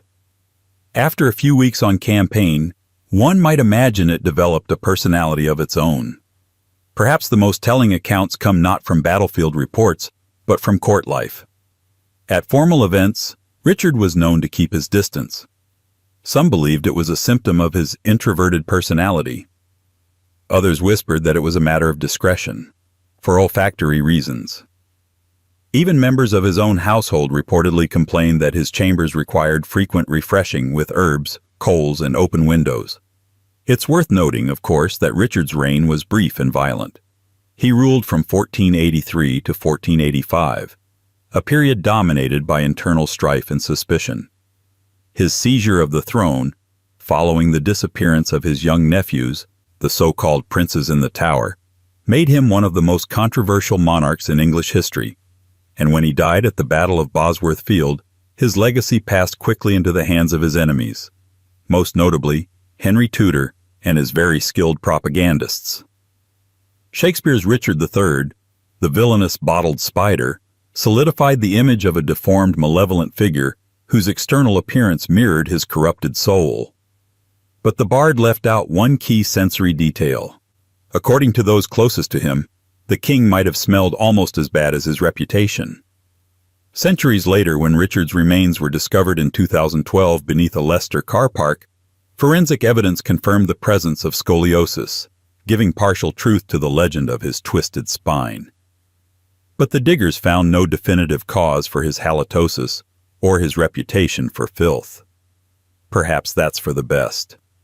If Richard's uncleanliness was a metaphor for political decay, the next monarch leaned into it with monastic conviction. King Henry VI, more mystic than monarch, believed that to wash the body was to feed the sin of vanity. And so, in an age where piety and odor were sometimes synonymous, England found itself with a king who quite literally suffered for holiness, and made everyone around him suffer too. 15. King Henry VI. Some monarchs rule with iron fists, others with sharpened tongues or gilded alliances. But King Henry VI ruled, if one can call it that, with prayer, silence, and the faint but unmistakable smell of spiritual neglect. Born in 1421, crowned as an infant, and inherited by chaos, Henry VI was not built for the job of king. He wasn't interested in war, strategy, or even politics. He was deeply pious, painfully shy, and emotionally fragile in ways that even his courtiers struggled to describe. He preferred monasteries to palaces, psalms to proclamations, and solitude to statecraft. In short, Henry was less king, more monk, and he smelled accordingly. The line between sanctity and sanitation in the 15th century was a thin one, and Henry, determined to walk the straight path to spiritual purity, avoided most forms of bodily indulgence, including, quite often, bathing. While his contemporaries were beginning to embrace the occasional bathhouse or scented cloth, Henry took a more austere route. He believed that the body was a vessel for sin, a distraction from divine work. Cleanliness, in his worldview, bordered on vanity. Washing too often was not only unnecessary, but morally suspect. The dirt, after all, was not just physical. It was symbolic. To carry the grime of the world on one's skin was, in Henry's case, practically a badge of honor. And so he carried it. Court records and chroniclers speak, delicately at first, and later more candidly, about the king's increasingly unkempt appearance. His clothes were plain, often old, and rarely changed. He favored worn wool over fine silks and linen that bore the signs of repeated use and minimal laundering. Even his shoes were noted to be scuffed and occasionally falling apart. The message was clear. Henry had no time for earthly distractions. Unfortunately, that included soap. Attendants responsible for his personal upkeep often walked a fine line, torn between royal protocol and the reality of trying to care for a man who viewed grooming as a spiritual threat. Attempts to trim his beard or brush his hair were met with resignation or quiet refusals. Baths were scheduled, then quietly ignored. At times, he would allow himself to be washed in the most minimal symbolic sense.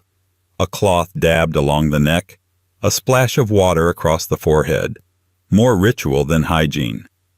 But when Henry entered deeper periods of religious reflection or mental withdrawal, what modern historians might call episodes of catatonia, even that minimal care ceased. There are periods recorded, particularly in the 1450s, where the king reportedly went weeks without speaking, barely eating, and refusing to change clothes. Servants noted the growing stench in his chambers. One courtier wrote that, "The king lies in holy silence, though his person gives off a rather earthly vapor." Foreign dignitaries who came to negotiate treaties or arrange marriages found themselves ushered into rooms that smelled more like a monastic cell than a royal court. One ambassador from Burgundy described Henry as gentle but faint of presence, adding with notable restraint that his robes bore the wear of considerable use. Behind the diplomatic language was a quiet horror, the realization that England's monarch had essentially renounced not just rule, but basic hygiene. Even his religious advisors, many of whom admired his piety, expressed concern. Confessors urged him to consider that cleanliness might serve not vanity, but health. Physicians warned of the dangers of infection, skin disease, and the simple social implications of being unwashed in a court that still, despite everything, had standards. But Henry resisted. He preferred silence to argument.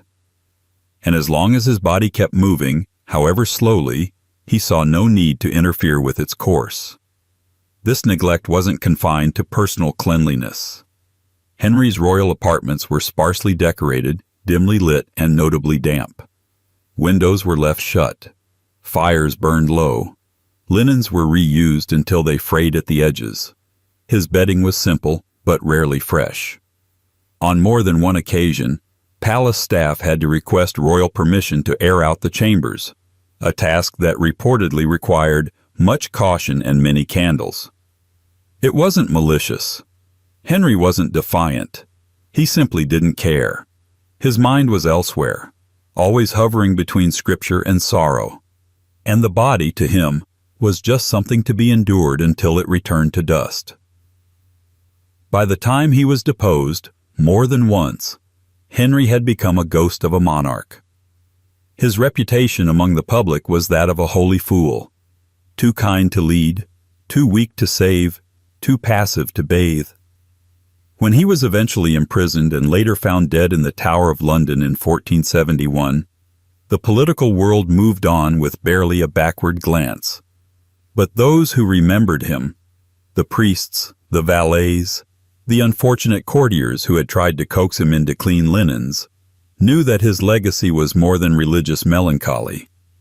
It was a lesson in what happens when power is held by someone who believes the body is best ignored. And if Henry's filth was the product of asceticism and retreat, the next monarch's grime came from sheer, gleeful slovenliness. King John, the infamous tyrant of Magna Carta fame, didn't avoid cleanliness for spiritual reasons. He just couldn't be bothered. And his barons, already ready to revolt, soon discovered that their king ruled not only with cruelty, but with a deeply offensive musk. 16. King John. If ever there was a monarch who perfectly embodied the phrase dirty politics, it was King John. And not just metaphorically. His political dealings were grubby, his leadership style slimy, and according to those who got close enough, his physical presence was unpleasant in ways that had little to do with diplomacy. This was a king whose enemies hated him, whose nobles barely tolerated him, and whose body odor seems to have added insult to injury. Born in 1166, the youngest son of Henry II and Eleanor of Aquitaine, John was never expected to inherit the throne. and perhaps England would have been better off if he hadn't. History remembers him largely as the tyrant who provoked the barons into forcing the Magna Carta down his throat. But there's another, more textured portrait behind the royal seal, one in which John, even in an era not known for high sanitary standards, stood out as particularly unwashed. Descriptions of King John's appearance were not flattering, even by the charitable standards of medieval chroniclers. He was of average height, with a squat build, thinning hair, and what one monk politely referred to as a restless, sweating countenance. Another chronicler was less kind, describing him as greasy of hair and foul in gesture, a man who stank of wine, meat, and bitter temper. But it wasn't just about physical appearance. John had a reputation at court for being personally slovenly. Unlike other monarchs of the Plantagenet dynasty, who at least maintained the illusion of regality, John openly disdained the niceties of courtly life. He dressed plainly, sometimes even lazily, and reportedly wore the same robes for days at a time. His garments were often wrinkled, stained, and visibly worn. While his royal wardrobe accounts included luxurious items, these seemed more for ceremony than regular use. On a daily basis, John favored comfort over cleanliness, which in 13th century England, where linen was precious and washing inconvenient, meant his comfortable choices often reeked. Personal grooming was a similar afterthought. His hair, which contemporary depictions show as thin and close-cropped, was often described as oily and unkempt. He rarely washed it, and when he did, it was more likely due to pest infestations than personal initiative. His fingernails, observed by scribes at court, were known to be long and dirty, and his hands often bore the stains of ink, food, or whatever business had occupied him before reluctantly showing up to court. And then there were the smells. John's poor hygiene wasn't just a private matter, it was part of the public perception of his decay. Chroniclers repeatedly alluded to his unpleasant humors, a medieval euphemism that could refer to any number of bodily emissions, but often meant a visible and tangible odor. His body, prone to sweating, particularly when angry, which was often, exuded what one courtier described as a sourness that hung about him in chambers and council. Combined with his penchant for rich, heavy food and wine, the result was a king who brought his full presence, physical and otherwise, into every room. Foreign dignitaries were unimpressed. Ambassadors from France and the Holy Roman Empire wrote back to their courts with thinly veiled disdain. One particularly scathing remark from a French envoy referred to John as a king of Greece, not grace. Even his allies, few though they were, noted that he seemed perpetually disheveled. One bishop wrote with more pity than malice that His Majesty lives with the disregard of a man who believes himself already damned. Part of this undoubtedly stemmed from John's character. He was notoriously paranoid, erratic, and cruel. He alienated the church, imprisoned opponents without trial, and taxed his nobles into open rebellion. But it's telling that alongside complaints about his tyranny were also those about his smell, his clothes, and the physical discomfort of being near him. His reputation for corruption was matched, sometimes literally, by his visible and olfactory decay. Even in death, John failed to inspire affection. He died in 1216 of dysentery, bloated, embattled, and largely abandoned.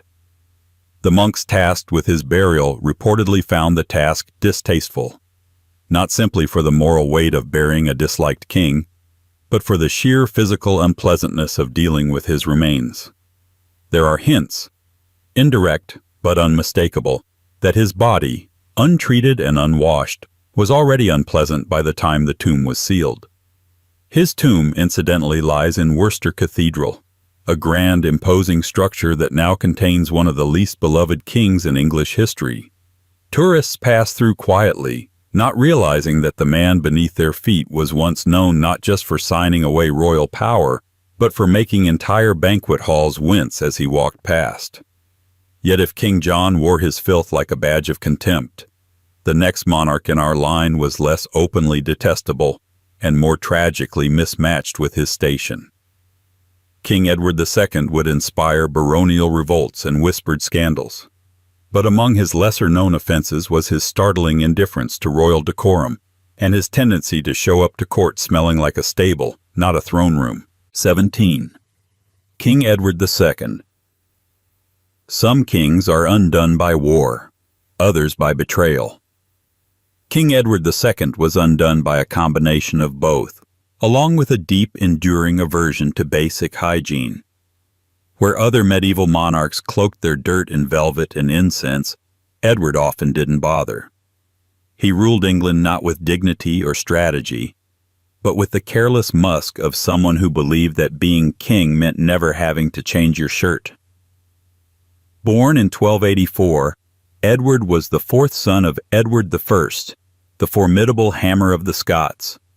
His father was a warrior king, stern, pragmatic, terrifying, and he expected the same from his heir. What he got instead was a sensitive, impractical young man more interested in rowing, ditch-digging, and petting farm animals than in the serious business of ruling an empire. From a young age, Edward showed signs of eccentricity. Unfortunately, those signs often came with a scent.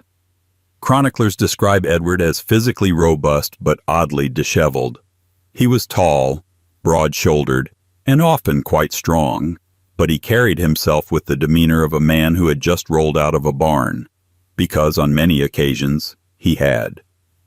Edward was deeply fond of physical labor, especially the kinds that made other nobles nervous: hauling stones, thatching roofs, plowing fields, and shoveling mud.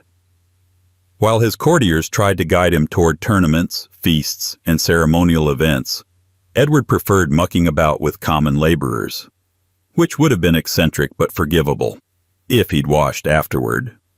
But Edward, according to multiple sources, seemed either unaware of or completely indifferent to the lingering consequences of physical exertion. He would arrive to meetings with his nobles in clothes still damp with sweat or dirt, reeking of horse and hay, wearing boots caked with mud. His fingernails were often blackened with soil, his hair unbrushed and left to fall in unruly curls.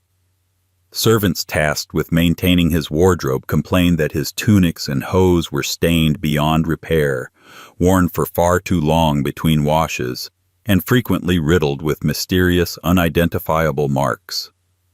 One courtier wrote, with visible restraint, that His Majesty bears a love for the earth and oft appears to wear it. Another noted that Edward would often refuse clean clothing offered by his attendants, preferring to remain in the garments he found comfortable after a long day among the thatchers and stable boys. Even his royal apartments did little to elevate his status. While previous kings had taken pride in luxurious quarters with tapestries, incense, and the occasional fragrant herbs strewn about, Edward's rooms were functional, sparse, and frequently described as dank. Visitors commented on the musty smell of his chambers, where windows were rarely opened, and the scent of damp wool hung in the air like a warning. The scent, they added, was not improved by the presence of his various favorite animals which he allowed to roam freely. It wasn't that Edward lacked access to cleanliness, he simply didn't care.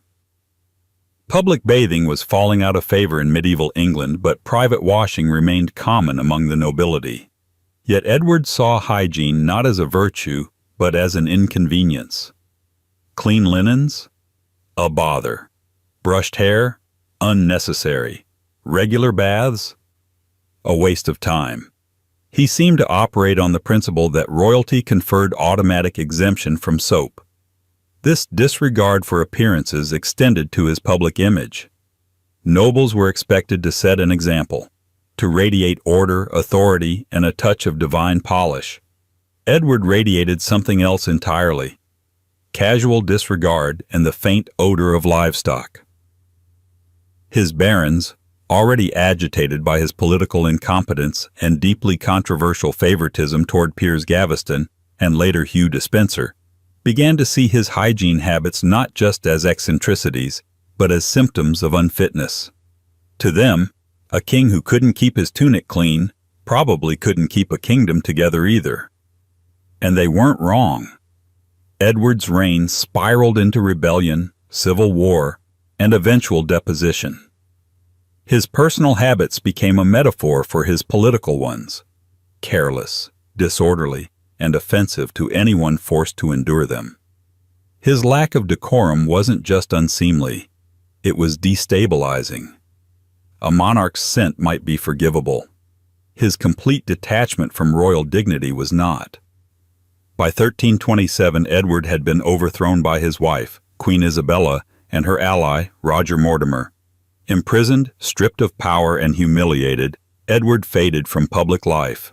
He died under mysterious and still debated circumstances, and with him died a reign that smelled more like a sheepfold than a throne room.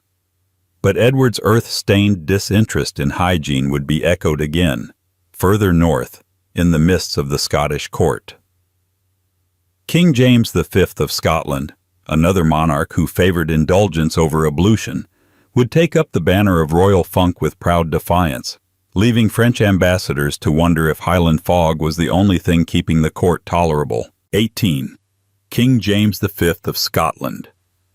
If royal filth were an Olympic sport, King James V of Scotland would have walked away with a medal and left the podium slightly damp and vaguely scented with horse. His reign was not long nor especially successful, but it was fragrant in all the wrong ways. Among his contemporaries, James V was known less for his politics or military might than for his uncanny ability to make a lavish court feel like a poorly ventilated stable. Born in 1512, James V inherited the throne as a toddler after the death of his father, James IV, at the disastrous Battle of Flodden. Scotland being what it was, a kingdom perpetually caught between English hostility and French flattery, his upbringing was marked by instability, opportunistic regents, and a surplus of enemies. By the time he began to rule in his own right in the 1530s, James had already developed a distinctive ruling style, paranoid, secretive, spendthrift, and allergic to soap. He was a man of contradictions. On paper, James loved art, music, and French refinement. He spent a fortune constructing palaces and importing tapestries. He maintained correspondence with European courts, had court musicians, and styled himself a Renaissance prince. But you would not have guessed any of that from standing near him. Multiple ambassadors, especially those from France, a country that, even in the 16th century, had a strong perfume game, expressed barely disguised horror at the state of personal hygiene in James's court. The French had been expecting something modest but tolerable. What they found instead was a royal household that smelled like a battlefield between wet wool and week-old venison. And the king, at the center of it all, sweating in brocade and refusing to bathe, seemed either unaware or entirely unbothered. Reports from the period describe James as wearing the same garments for days on end. He was known to sweat heavily, particularly when riding, which he did often, and would frequently return to court without changing. His favored cloaks and jerkins, richly embroidered but rarely cleaned, absorbed the odors of hard travel, nervous perspiration, and the occasional spilled ale. His boots, worn until the leather was cracked and pungent, reportedly gave off a scent most regrettable in close company, according to a particularly unimpressed Spanish envoy. This was not a man unfamiliar with luxury. James had access to bath chambers, fine linens, and a full staff of attendants, but he made little use of them. He often refused to wash more than his hands and face, and even that was inconsistent. One court servant wrote, in a letter to a cousin in Edinburgh, that the king has a habit of wiping his brow with his sleeve and considers that sufficient. His hair, though thick and naturally curly, was rarely cleaned or combed, resulting in what one observer described as a crown of knots. Some tried to excuse this as a cultural difference. Scots, after all, were hardy, practical, used to rough terrain and colder climates. But even within his own kingdom, James's lack of grooming raised eyebrows. Nobles complained privately of long council meetings where the king's scent was present before his words. His mistresses, of which there were many, apparently found the experience of his company more tolerable at a distance. His wife, Madeleine of Valois, was too ill to weigh in for long. She died of tuberculosis just months after arriving in Scotland. His second wife, Mary of Guise, was more diplomatic, but it's hard not to wonder what she thought every time the king entered their chambers in the same damp clothes he'd worn to a hunting expedition 3 days earlier. To be fair, James was not intentionally offensive. He simply seemed to view hygiene as irrelevant to power. He governed through charisma, intimidation, and occasional bursts of generosity. If someone mentioned his smell, he laughed it off. If a servant suggested clean linens, he waved them away.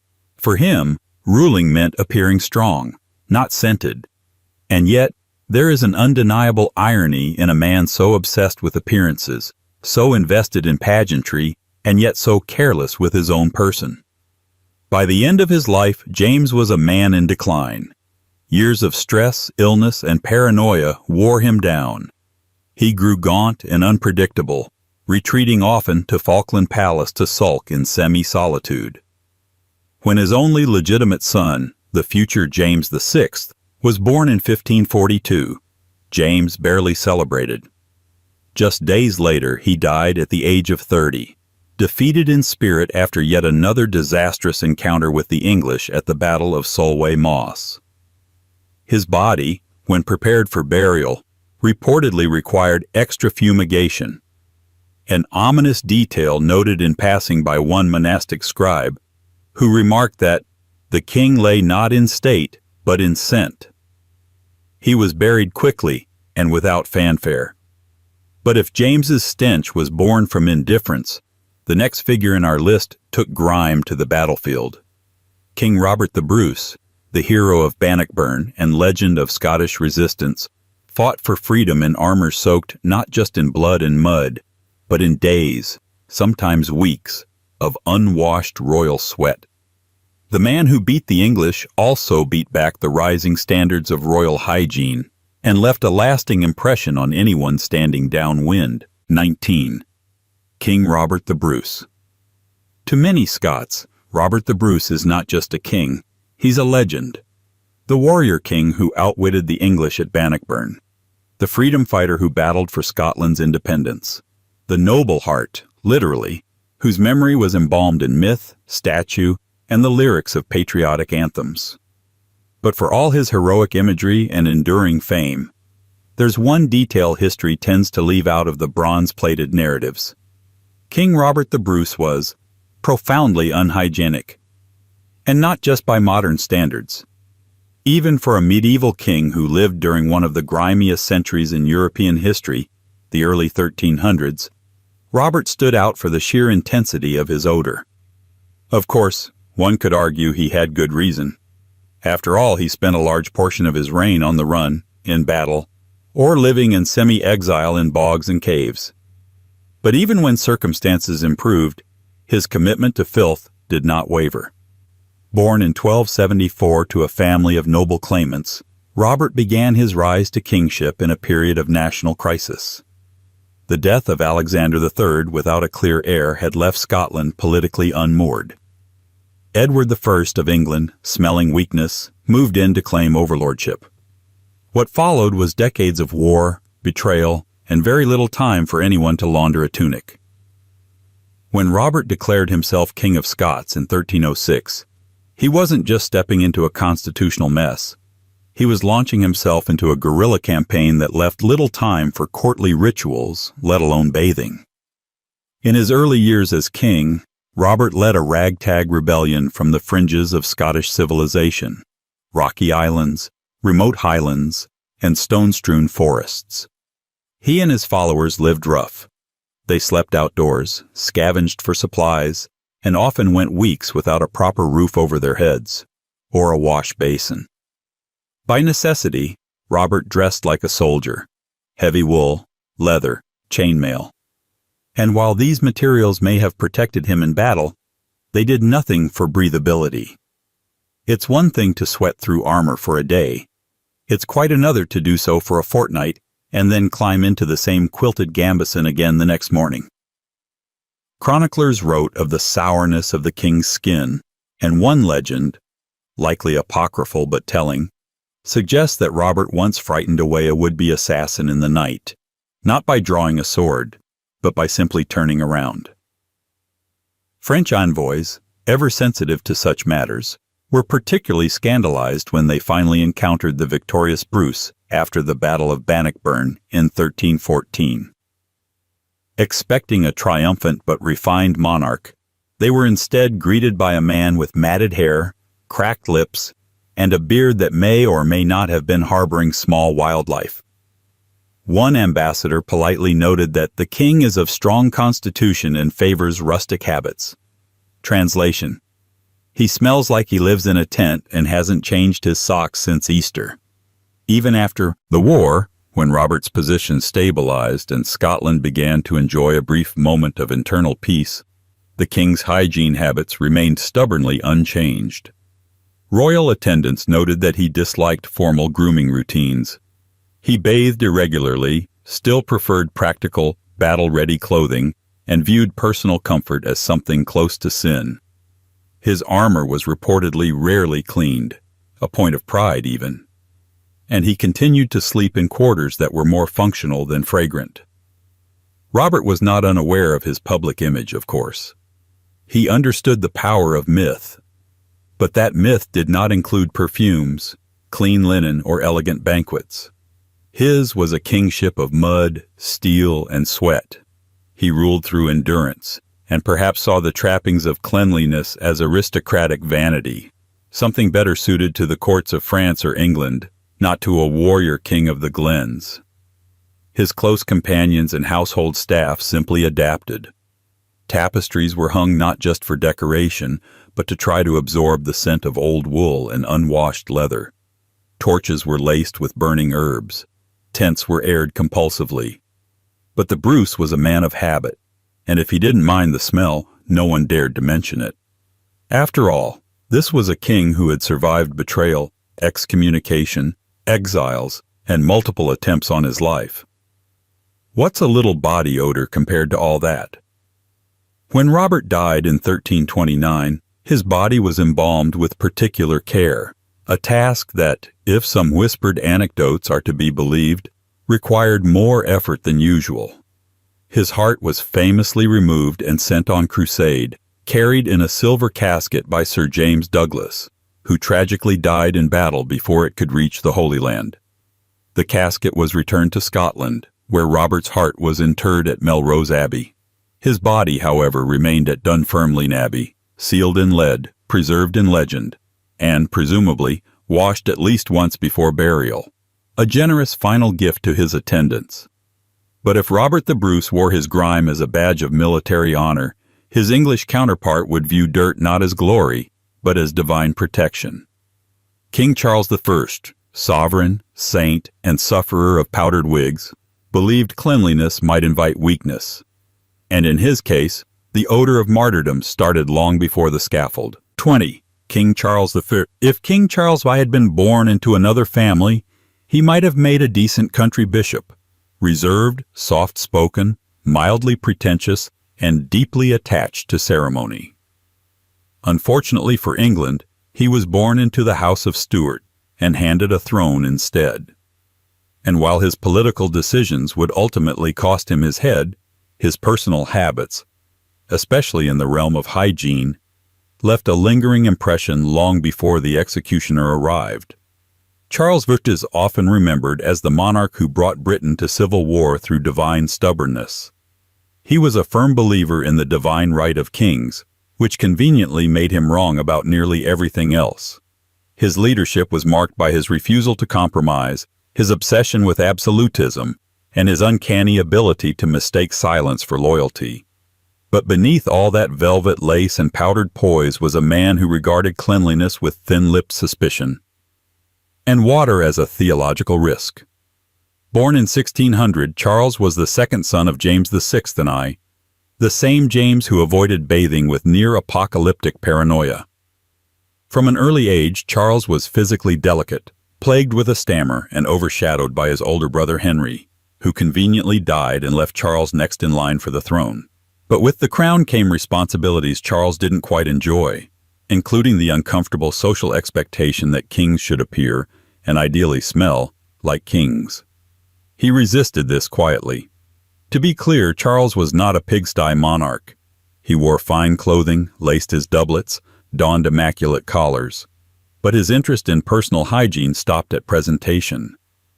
According to court accounts, he bathed rarely and reluctantly, believing frequent washing could open the body to ill humors. The 17th century version of bad vibes. This belief was not unusual for the time, but Charles took it a step further. Even among a court known for musk and mildew, he managed to stand out. Rather than risk the treachery of soap and hot water, Charles preferred aromatic gloves, linen shirts, changed somewhat regularly, and scented oils to maintain an appearance of care. But that appearance was, as many discovered, a thin veil.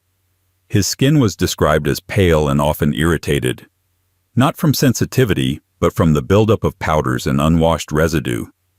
His hair, fashionably long, was often stiff from the combination of pomade and neglect. And his royal garments, though beautiful, were rarely aired properly. Attendants would sometimes hang them overnight in scented smoke to combat the creeping staleness.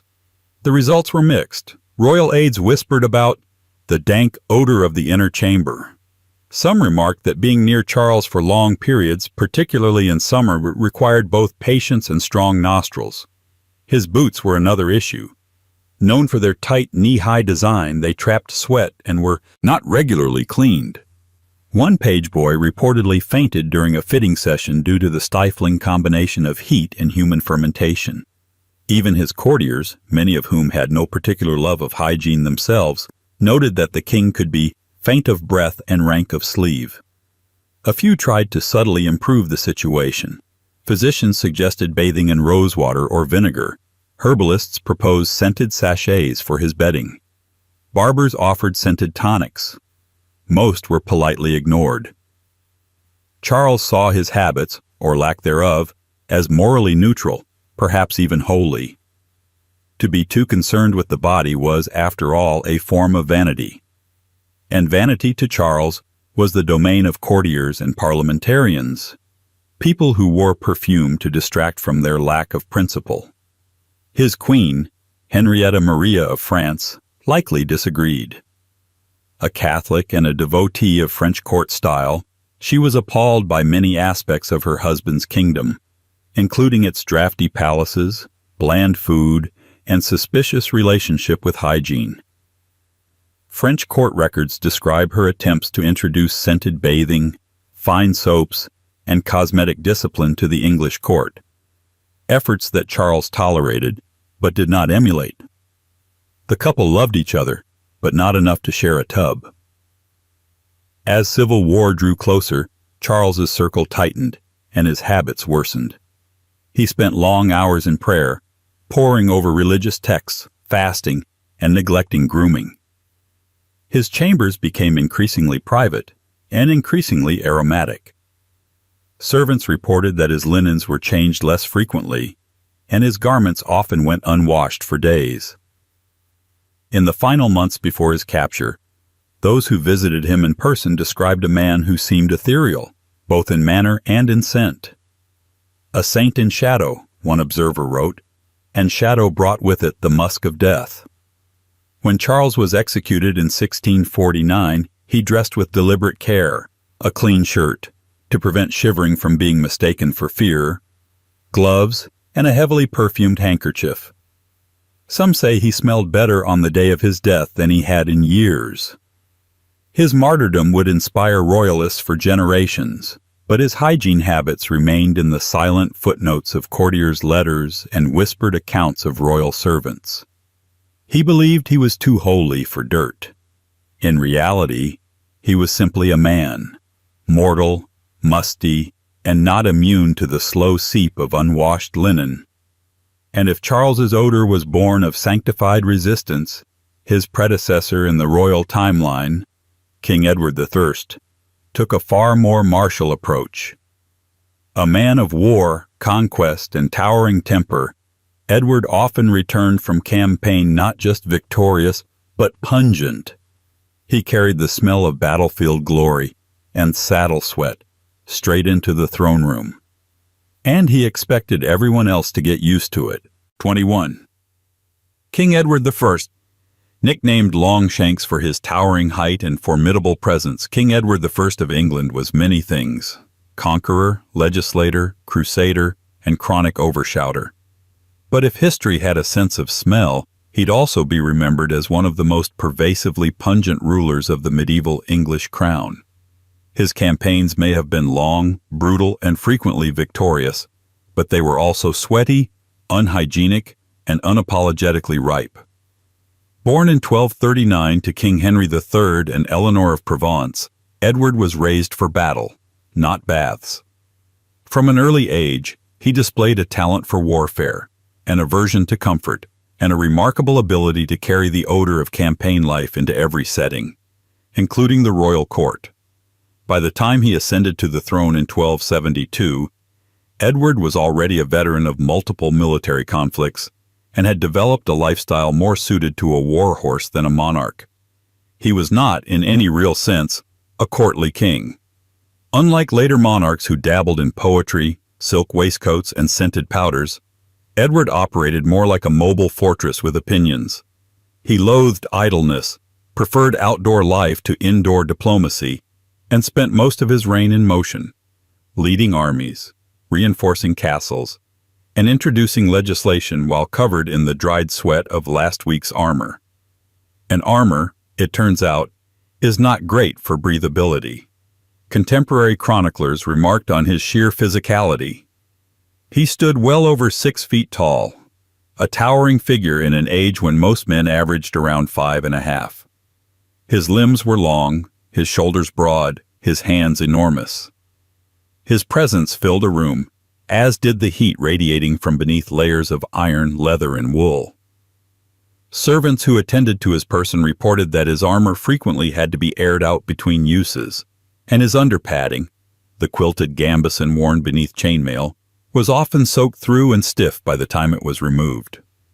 Washing? Infrequent. Changing clothes? Only when necessary. Edward believed in durability, not freshness. On campaign, he wore the same outfit for days, sometimes weeks, with only minor adjustments.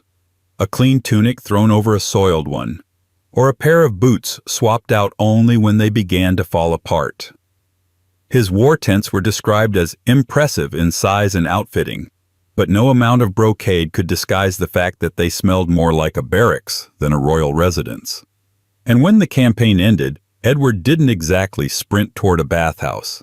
This rough living attitude extended to his peacetime habits as well.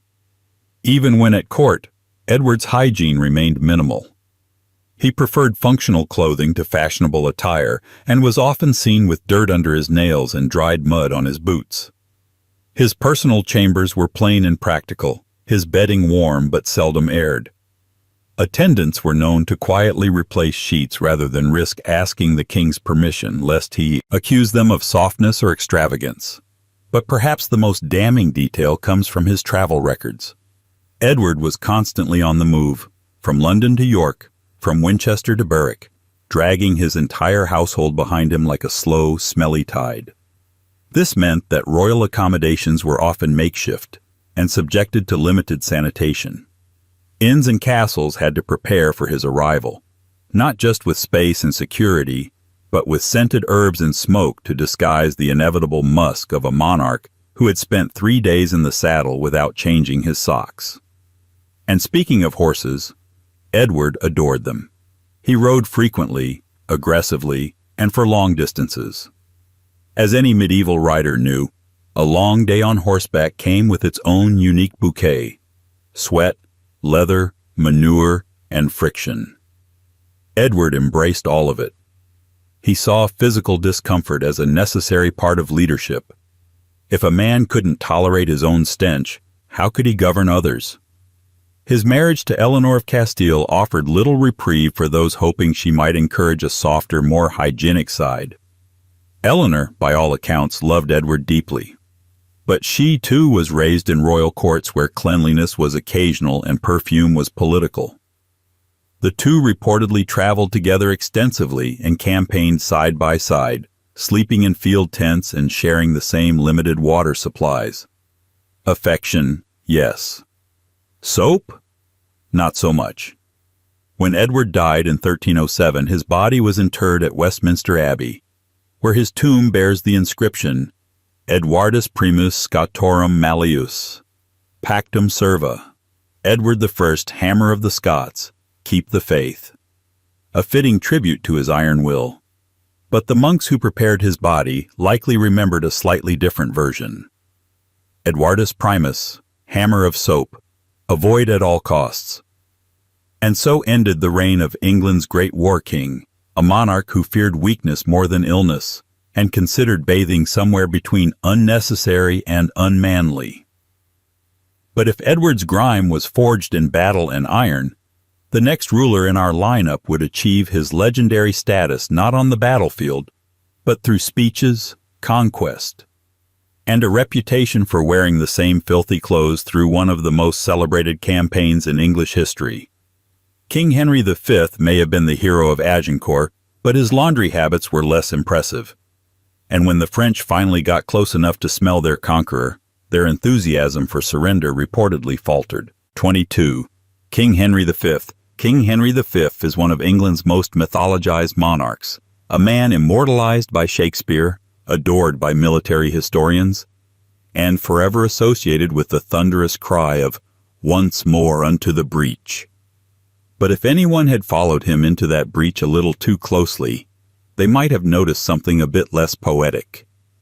King Henry smelled like victory, yes, but also like a man who hadn't changed his clothes in days and considered bathing a French affectation.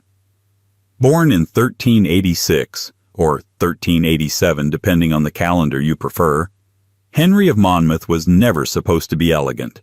He was born into a volatile political climate, raised on horseback, and hardened in battle. By the time he seized the crown in 1413 from his increasingly erratic father, Henry IV, he had already been wounded in combat, governed in council, and built a reputation as a no-nonsense military tactician. Cleanliness, as far as he was concerned, belonged at the bottom of the priority list, somewhere between rest and tenderness. Henry's reign was defined by discipline. He was austere, serious, devout, and ruthlessly focused. Unlike his predecessors, he avoided excess, prided himself on efficiency, and ruled like a commander in a never-ending campaign. This was admirable from a leadership standpoint, but disastrous from a hygienic one. For all his battlefield brilliance, Henry displayed a complete indifference to basic personal maintenance. Contemporary chroniclers and foreign observers repeatedly remarked on Henry's habits, or rather, his refusal to develop any. He was known to wear the same clothing for days at a time, especially during military campaigns, and by clothing, we don't mean elegant tunics and pristine doublets. We're talking about the same armor liner, padded gambeson, and travel cloak, worn through rain, mud, blood, and sweat, and worn again, and again, until it could practically walk to the next battlefield on its own. There are surviving letters from French nobility and clergy during the 100 Years' War that mention, with unmistakable disdain, the coarse manners and pungent presence of the English king. One bishop even noted that Henry entered a cathedral to discuss surrender terms with a scent as strong as his demands. Others described his tent as Spartan, sour, and soaked, suggesting that not even incense could redeem the atmosphere. This wasn't a matter of poverty or oversight. Henry had access to everything a medieval king could desire: physicians, perfumers, laundrymen, herbalists, and luxury textiles. He simply did not care. His worldview was intensely pragmatic. influenced by his strict Lollard-influenced spirituality, which rejected luxury and worldly vanity. To bathe too often, Henry seemed to believe, was a form of weakness. It distracted from the mission. It softened the edge. Even off the battlefield, Henry's hygiene habits remained questionable. Royal attendants recorded that the king frequently declined to change his linens unless persuaded. Bedclothes were worn well past their freshness. Robes, especially his favorites, bore visible signs of prolonged use. He was known to travel light, and often refused the full entourage of servants that typically managed a king's wardrobe and personal care. One unlucky squire reportedly described the king's traveling chest as containing little more than maps, books, and a pair of stiffened hose. His facial appearance wasn't much better. Henry shaved inconsistently and washed infrequently. He often appeared in public with unwashed hair, pressed flat under his helmet for days, and skin marked by exposure, weather, and the occasional battlefield wound that never received proper cleaning. His hands, as one French chronicler noted with horror, were often marked with the residue of camp life, a delicate phrase that likely meant oil, dirt, and traces of his last meal. And yet, the people loved him. Why? Because he won. Because he embodied a rugged, unshakable Englishness that felt both real and rare. At Agincourt in 1415, Henry led a ragtag army of exhausted, hungry, and severely outnumbered troops into one of the most astonishing victories in English military history. Mud clung to their boots, arrows rained overhead, and the French cavalry charged headlong into chaos, only to be decisively routed. In that mire of noise and blood, Henry stood like a prophet of war. Unshaven, unwashed, and, by all accounts, completely indifferent to the stench of triumph. His court back in England tried to keep up with his image. Clean robes were prepared, feasts arranged. But Henry remained a soldier at heart. Even in victory, he slept in his armor, often on rough bedding.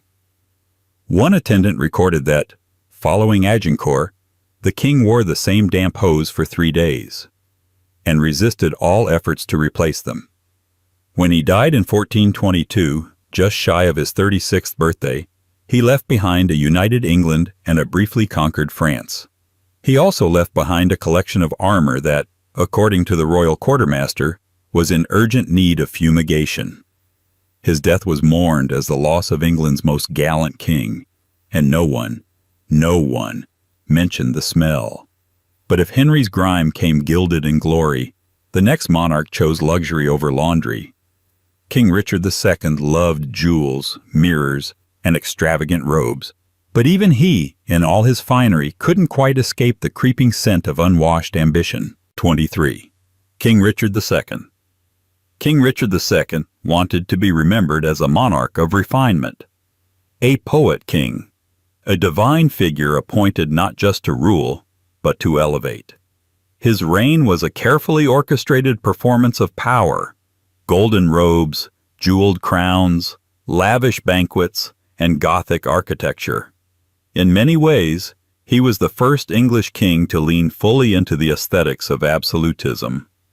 But beneath the polished surface of his mirror-lined chambers, there was a less glamorous truth.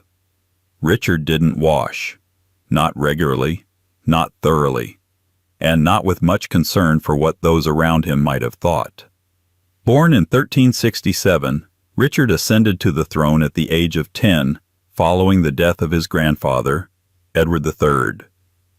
England was still reeling from the Black Death, which had wiped out a third of the population and left deep psychological scars across the realm. In this climate of trauma and instability, Richard's rise to power was met with both hope and nervous anticipation. He was young, beautiful, and unusually literate for a monarch of his age. He read romances, wrote poetry, and believed, or at least claimed, that kingship was not just a job, but a sacred identity.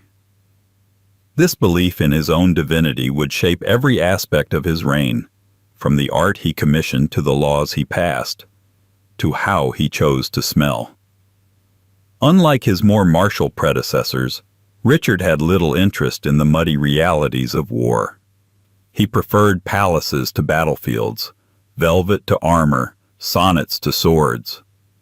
He surrounded himself with artists, theologians, and fashion-forward courtiers who helped him build a royal image steeped in symbolism and performance. His court was notorious for its extravagance. Towering hairstyles, jeweled belts, imported perfumes, endless fabrics in brilliant colors. He wore cloth of gold so often it became a political statement. Mirrors were placed in royal chambers, not merely as decoration, but as instruments of self-reinforcement. He needed to see himself reflected, constantly. But there was one mirror he seemed unwilling to face, the one that might have told him it was time to take a proper bath. Historical accounts from his reign are tactful, but consistent. Richard rarely bathed. Despite the availability of perfumed waters and dedicated bath chambers within his various residences, he avoided them more often than not. Instead, he relied heavily on scented oils, crushed herbs, and expensive fabrics to project a sense of cleanliness. His undergarments, made of fine linen, were changed irregularly. His outer garments, though luxurious, were often layered to an absurd degree, trapping heat and sweat beneath brocade and fur. During court events, guests reported that his proximity was visually radiant but atmospherically oppressive. In private, things were worse. Attendants tasked with caring for his clothing and personal chambers documented the challenges of dealing with his wardrobe. Tunics and cloaks returned from the king's rooms often bore signs of heavy wear.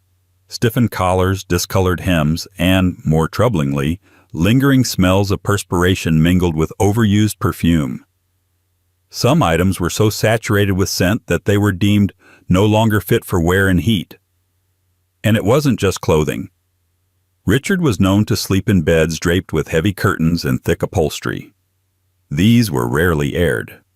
When royal laundresses were granted access to the bedding, they noted moisture without freshness and complained of the challenge in restoring fabrics that had absorbed months of royal residue. This was made worse by the king's preference for sleeping in partial dress, a habit that left bed linen stained and aromatic long after he'd moved on to the next chamber. Visitors from foreign courts, particularly from cleaner corners of Italy and France, were surprised to find such sensory contradictions. One Florentine envoy described the English king as a statue carved in gold, but not washed since creation. Another, more diplomatic, praised the grandeur of the courtly aesthetic, but admitted that the air was not always as graceful as the gesture. To be fair, Richard's habits weren't entirely unique. Medieval hygiene was erratic across Europe. But Richard's particular brand of filth was infuriating because it pretended to be the opposite. He cloaked himself in divine light, quoted Augustine, and demanded that people kneel, even as they discreetly stepped backward mid-bow to avoid catching a full breath of his sanctified musk. And perhaps therein lies the real tension of his reign. Richard wanted to transcend humanity. He wanted to be above politics, above the body, above history itself. But his body, stubborn, sweaty, and inescapably human, kept betraying him. No amount of perfume could change the fact that his divine right came with mortal glands. His downfall, when it came, was as dramatic as his reign. Deposed by his cousin Henry Bolingbroke in 1399, Richard was imprisoned and later died under mysterious circumstances. His once golden image cracked, dulled by political reality. He was buried quietly, without the theatrical fanfare he would have demanded, and when his tomb was opened centuries later, his skeletal remains were found intact, but no scent lingered. The perfumes had finally worn off. If Richard's unwashed glory was dressed in silk and denial, the next royal on our journey embraced a different strategy: cigarettes, champagne, and an unapologetic reliance on perfume over hygiene. Princess Margaret, sister of a queen, rebelled in style, but according to palace staff, smelled far less regal behind closed doors. 24. Princess Margaret. Princess Margaret, younger sister to Queen Elizabeth II, Countess of Snowdon, unofficial royal firecracker, was, in many ways, born into the wrong century. Had she lived in the 18th, she would have been a fixture at the French court, powdered, provocative, and theatrical. Had she come of age in the 21st, she might have been a social media icon, posing in vintage gowns with a cigarette in one hand and a bitter quip in the other. But in the mid-20th century, stuck between post-war austerity and rigid royal duty, she became something else entirely, a tabloid fascination, a scandal magnet, and, if her former staff are to be believed, a woman who often smelled more like ashtray than aristocracy. Born in 1930 into a monarchy still licking its wounds from abdication, Margaret was never meant to reign, but she was raised to dazzle. And she did, at least in public. With her striking looks, haughty charm, and contralto voice, she became the glamorous foil to her dutiful older sister. Where Elizabeth embodied restraint, Margaret radiated rebellion. She wore Dior while the Queen wore wool. She smoked during dinner, she drank before breakfast. And when she walked into a room, heads turned, not always in admiration. Because behind the diamonds, beneath the mink, and somewhere in the cloud of Chanel No. 5, there was often a whiff of something less refined. Those closest to her, valets, maids, dressers, drivers, spoke candidly, if quietly, about Margaret's hygiene habits. She was, by all accounts, not a fan of bathing, not in the daily, ritualistic soap and sponge way expected of modern royalty. Instead, she preferred to cover rather than cleanse. Her reliance on perfume was legendary. Her loyalty to cigarettes, unshakable. Combined, these two habits created an aura that was more chemical cocktail than personal fragrance. Staff at Kensington Palace, where she lived for decades, reported that her bathroom was a sanctuary of mirrors and bottles, not washcloths and water. Shelves of scent lined the walls. French sprays, English oils, imported atomizers. But the bathtub, rarely used. She would run it occasionally, sit in it sometimes. But soap was more symbolic than practical. One longtime attendant noted, perhaps too politely, that Her Royal Highness preferred dry cleansing. Mornings were theatrical affairs. She'd rise late, often around 11 a.m., and begin her infamous 3-hour getting-ready routine. This included a light breakfast in bed, coffee, toast, juice, an hour spent reading the newspapers and chain-smoking, and a long stretch in front of the mirror applying makeup, styling her hair, and selecting the day's outfit. At no point, according to multiple staff accounts, was there much evidence of a traditional wash. She would freshen up, powder down, spray lavishly, and emerge ready for public life, cloaked in elegance and eau de masking agent. Her undergarments, staff noted with some dismay, were changed less frequently than protocol advised. Her dresses, though exquisite, were often reworn without proper laundering, and her sheets, royal monogrammed linens no less, were known to retain the scent of cigarettes, sweat, and perfume long after she had vacated them. One cleaner described her bedroom as a study in velvet, smoke, and second-day glamour. And then there were the cigarettes. Margaret smoked, not socially, not occasionally, but constantly. From the 1950s through the 1980s, she rarely appeared without a cigarette between her fingers. Her apartment smelled of it. Her clothes absorbed it. Her hair, lacquered and untouched by shampoo for days at a time, retained the scent of stale smoke with impressive tenacity. At parties, she would leave a trail of ash and scent behind her. At home, the walls reportedly yellowed faster than expected. But what made it all so paradoxical, so royally ironic, was how obsessed Margaret was with image. She cared deeply about how she appeared in photographs. She demanded flattery, control, and lighting. She insisted on being addressed properly, presented properly, and admired from the correct angle. But when it came to hygiene, she seemed to consider the matter beneath her, something the common folk worried about. She, after all, had perfume. This was not laziness exactly.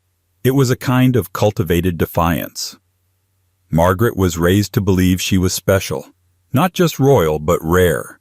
She didn't bathe like everyone else because she wasn't everyone else. And if the palace smelled a bit after a party, well, that was the price of charm. Still, the contrast was jarring. At public engagements, she shimmered in diamonds and sarcasm, but in private her glamour had a half-life. Those who worked closely with her reported that prolonged proximity revealed the difference between surface and substance. She was magnificent from across the room, one former maid confessed, but up close, the cracks were aromatic. By the 1990s, as her health declined and royal relevance slipped through her fingers, Margaret retreated into semi-isolation. Her body, weakened by years of alcohol and tobacco, began to falter. But the perfume bottles stayed full. The cigarettes stayed lit. And the baths, reportedly, stayed empty. She died in 2002 at the age of 71, in a world that had largely moved on from powdered royalty. Her funeral was respectful, her legacy complicated. She left no memoirs, no apologies, just a lingering question. What happens when a woman raised to sparkle decides that soap isn't required? If Margaret's grime came wrapped in pearls and sarcasm, her grandfather's was more traditional, and no less pungent.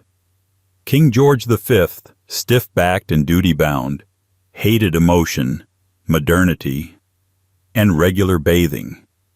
As Edwardian standards rose around him, George stood firm, unwashed, unworried, and wearing the same stained undergarments until even his staffs began to pray for laundry day. 25. King George V. King George V may have been the last British monarch to look comfortable on a postage stamp, stern, immaculately mustached, and deeply committed to the illusion of national stability. To the public, he was the face of Edwardian restraint and wartime patriotism. A grandfather of modern monarchy. A man of few words, even fewer expressions, and exactly one expression of personal style, mildly irritated. But behind that firm-jawed, monocled exterior was a man whose personal habits clung, literally, to the past. George V loathed excess. He feared change, and he absolutely despised the idea of regular bathing. Born in 1865, George was never intended to be king. That role was supposed to fall to his older brother, Prince Albert Victor. But fate, and perhaps poor health hygiene of its own, had other plans. Albert died young, and George was thrust into the direct line of succession. He took to the role with a kind of grim, naval efficiency. Having served in the Royal Navy in his youth, George retained much of its rigid structure in his adult life. Early rising, strict routines, and a hatred for anything that smelled like indulgence. Ironically, this hatred extended even to things that might have improved his actual scent. From the accounts of palace staff, George V had a distinctly utilitarian approach to personal hygiene. He bathed infrequently, perhaps once or twice a week, and never with any flourish. His preferred method was the sponge bath, performed rapidly and without enjoyment. Full immersion in water, he reportedly believed, was a foreign affectation. He once described prolonged bathing as a waste of hot water and good time. Even for his era, a time when hygiene practices were inconsistent but improving, this was considered old-fashioned. By the early 20th century, soap and water had become commonplace, even expected among the upper classes. Yet George clung stubbornly to Victorian minimalism. He did not believe in pampering. He did not believe in comfort.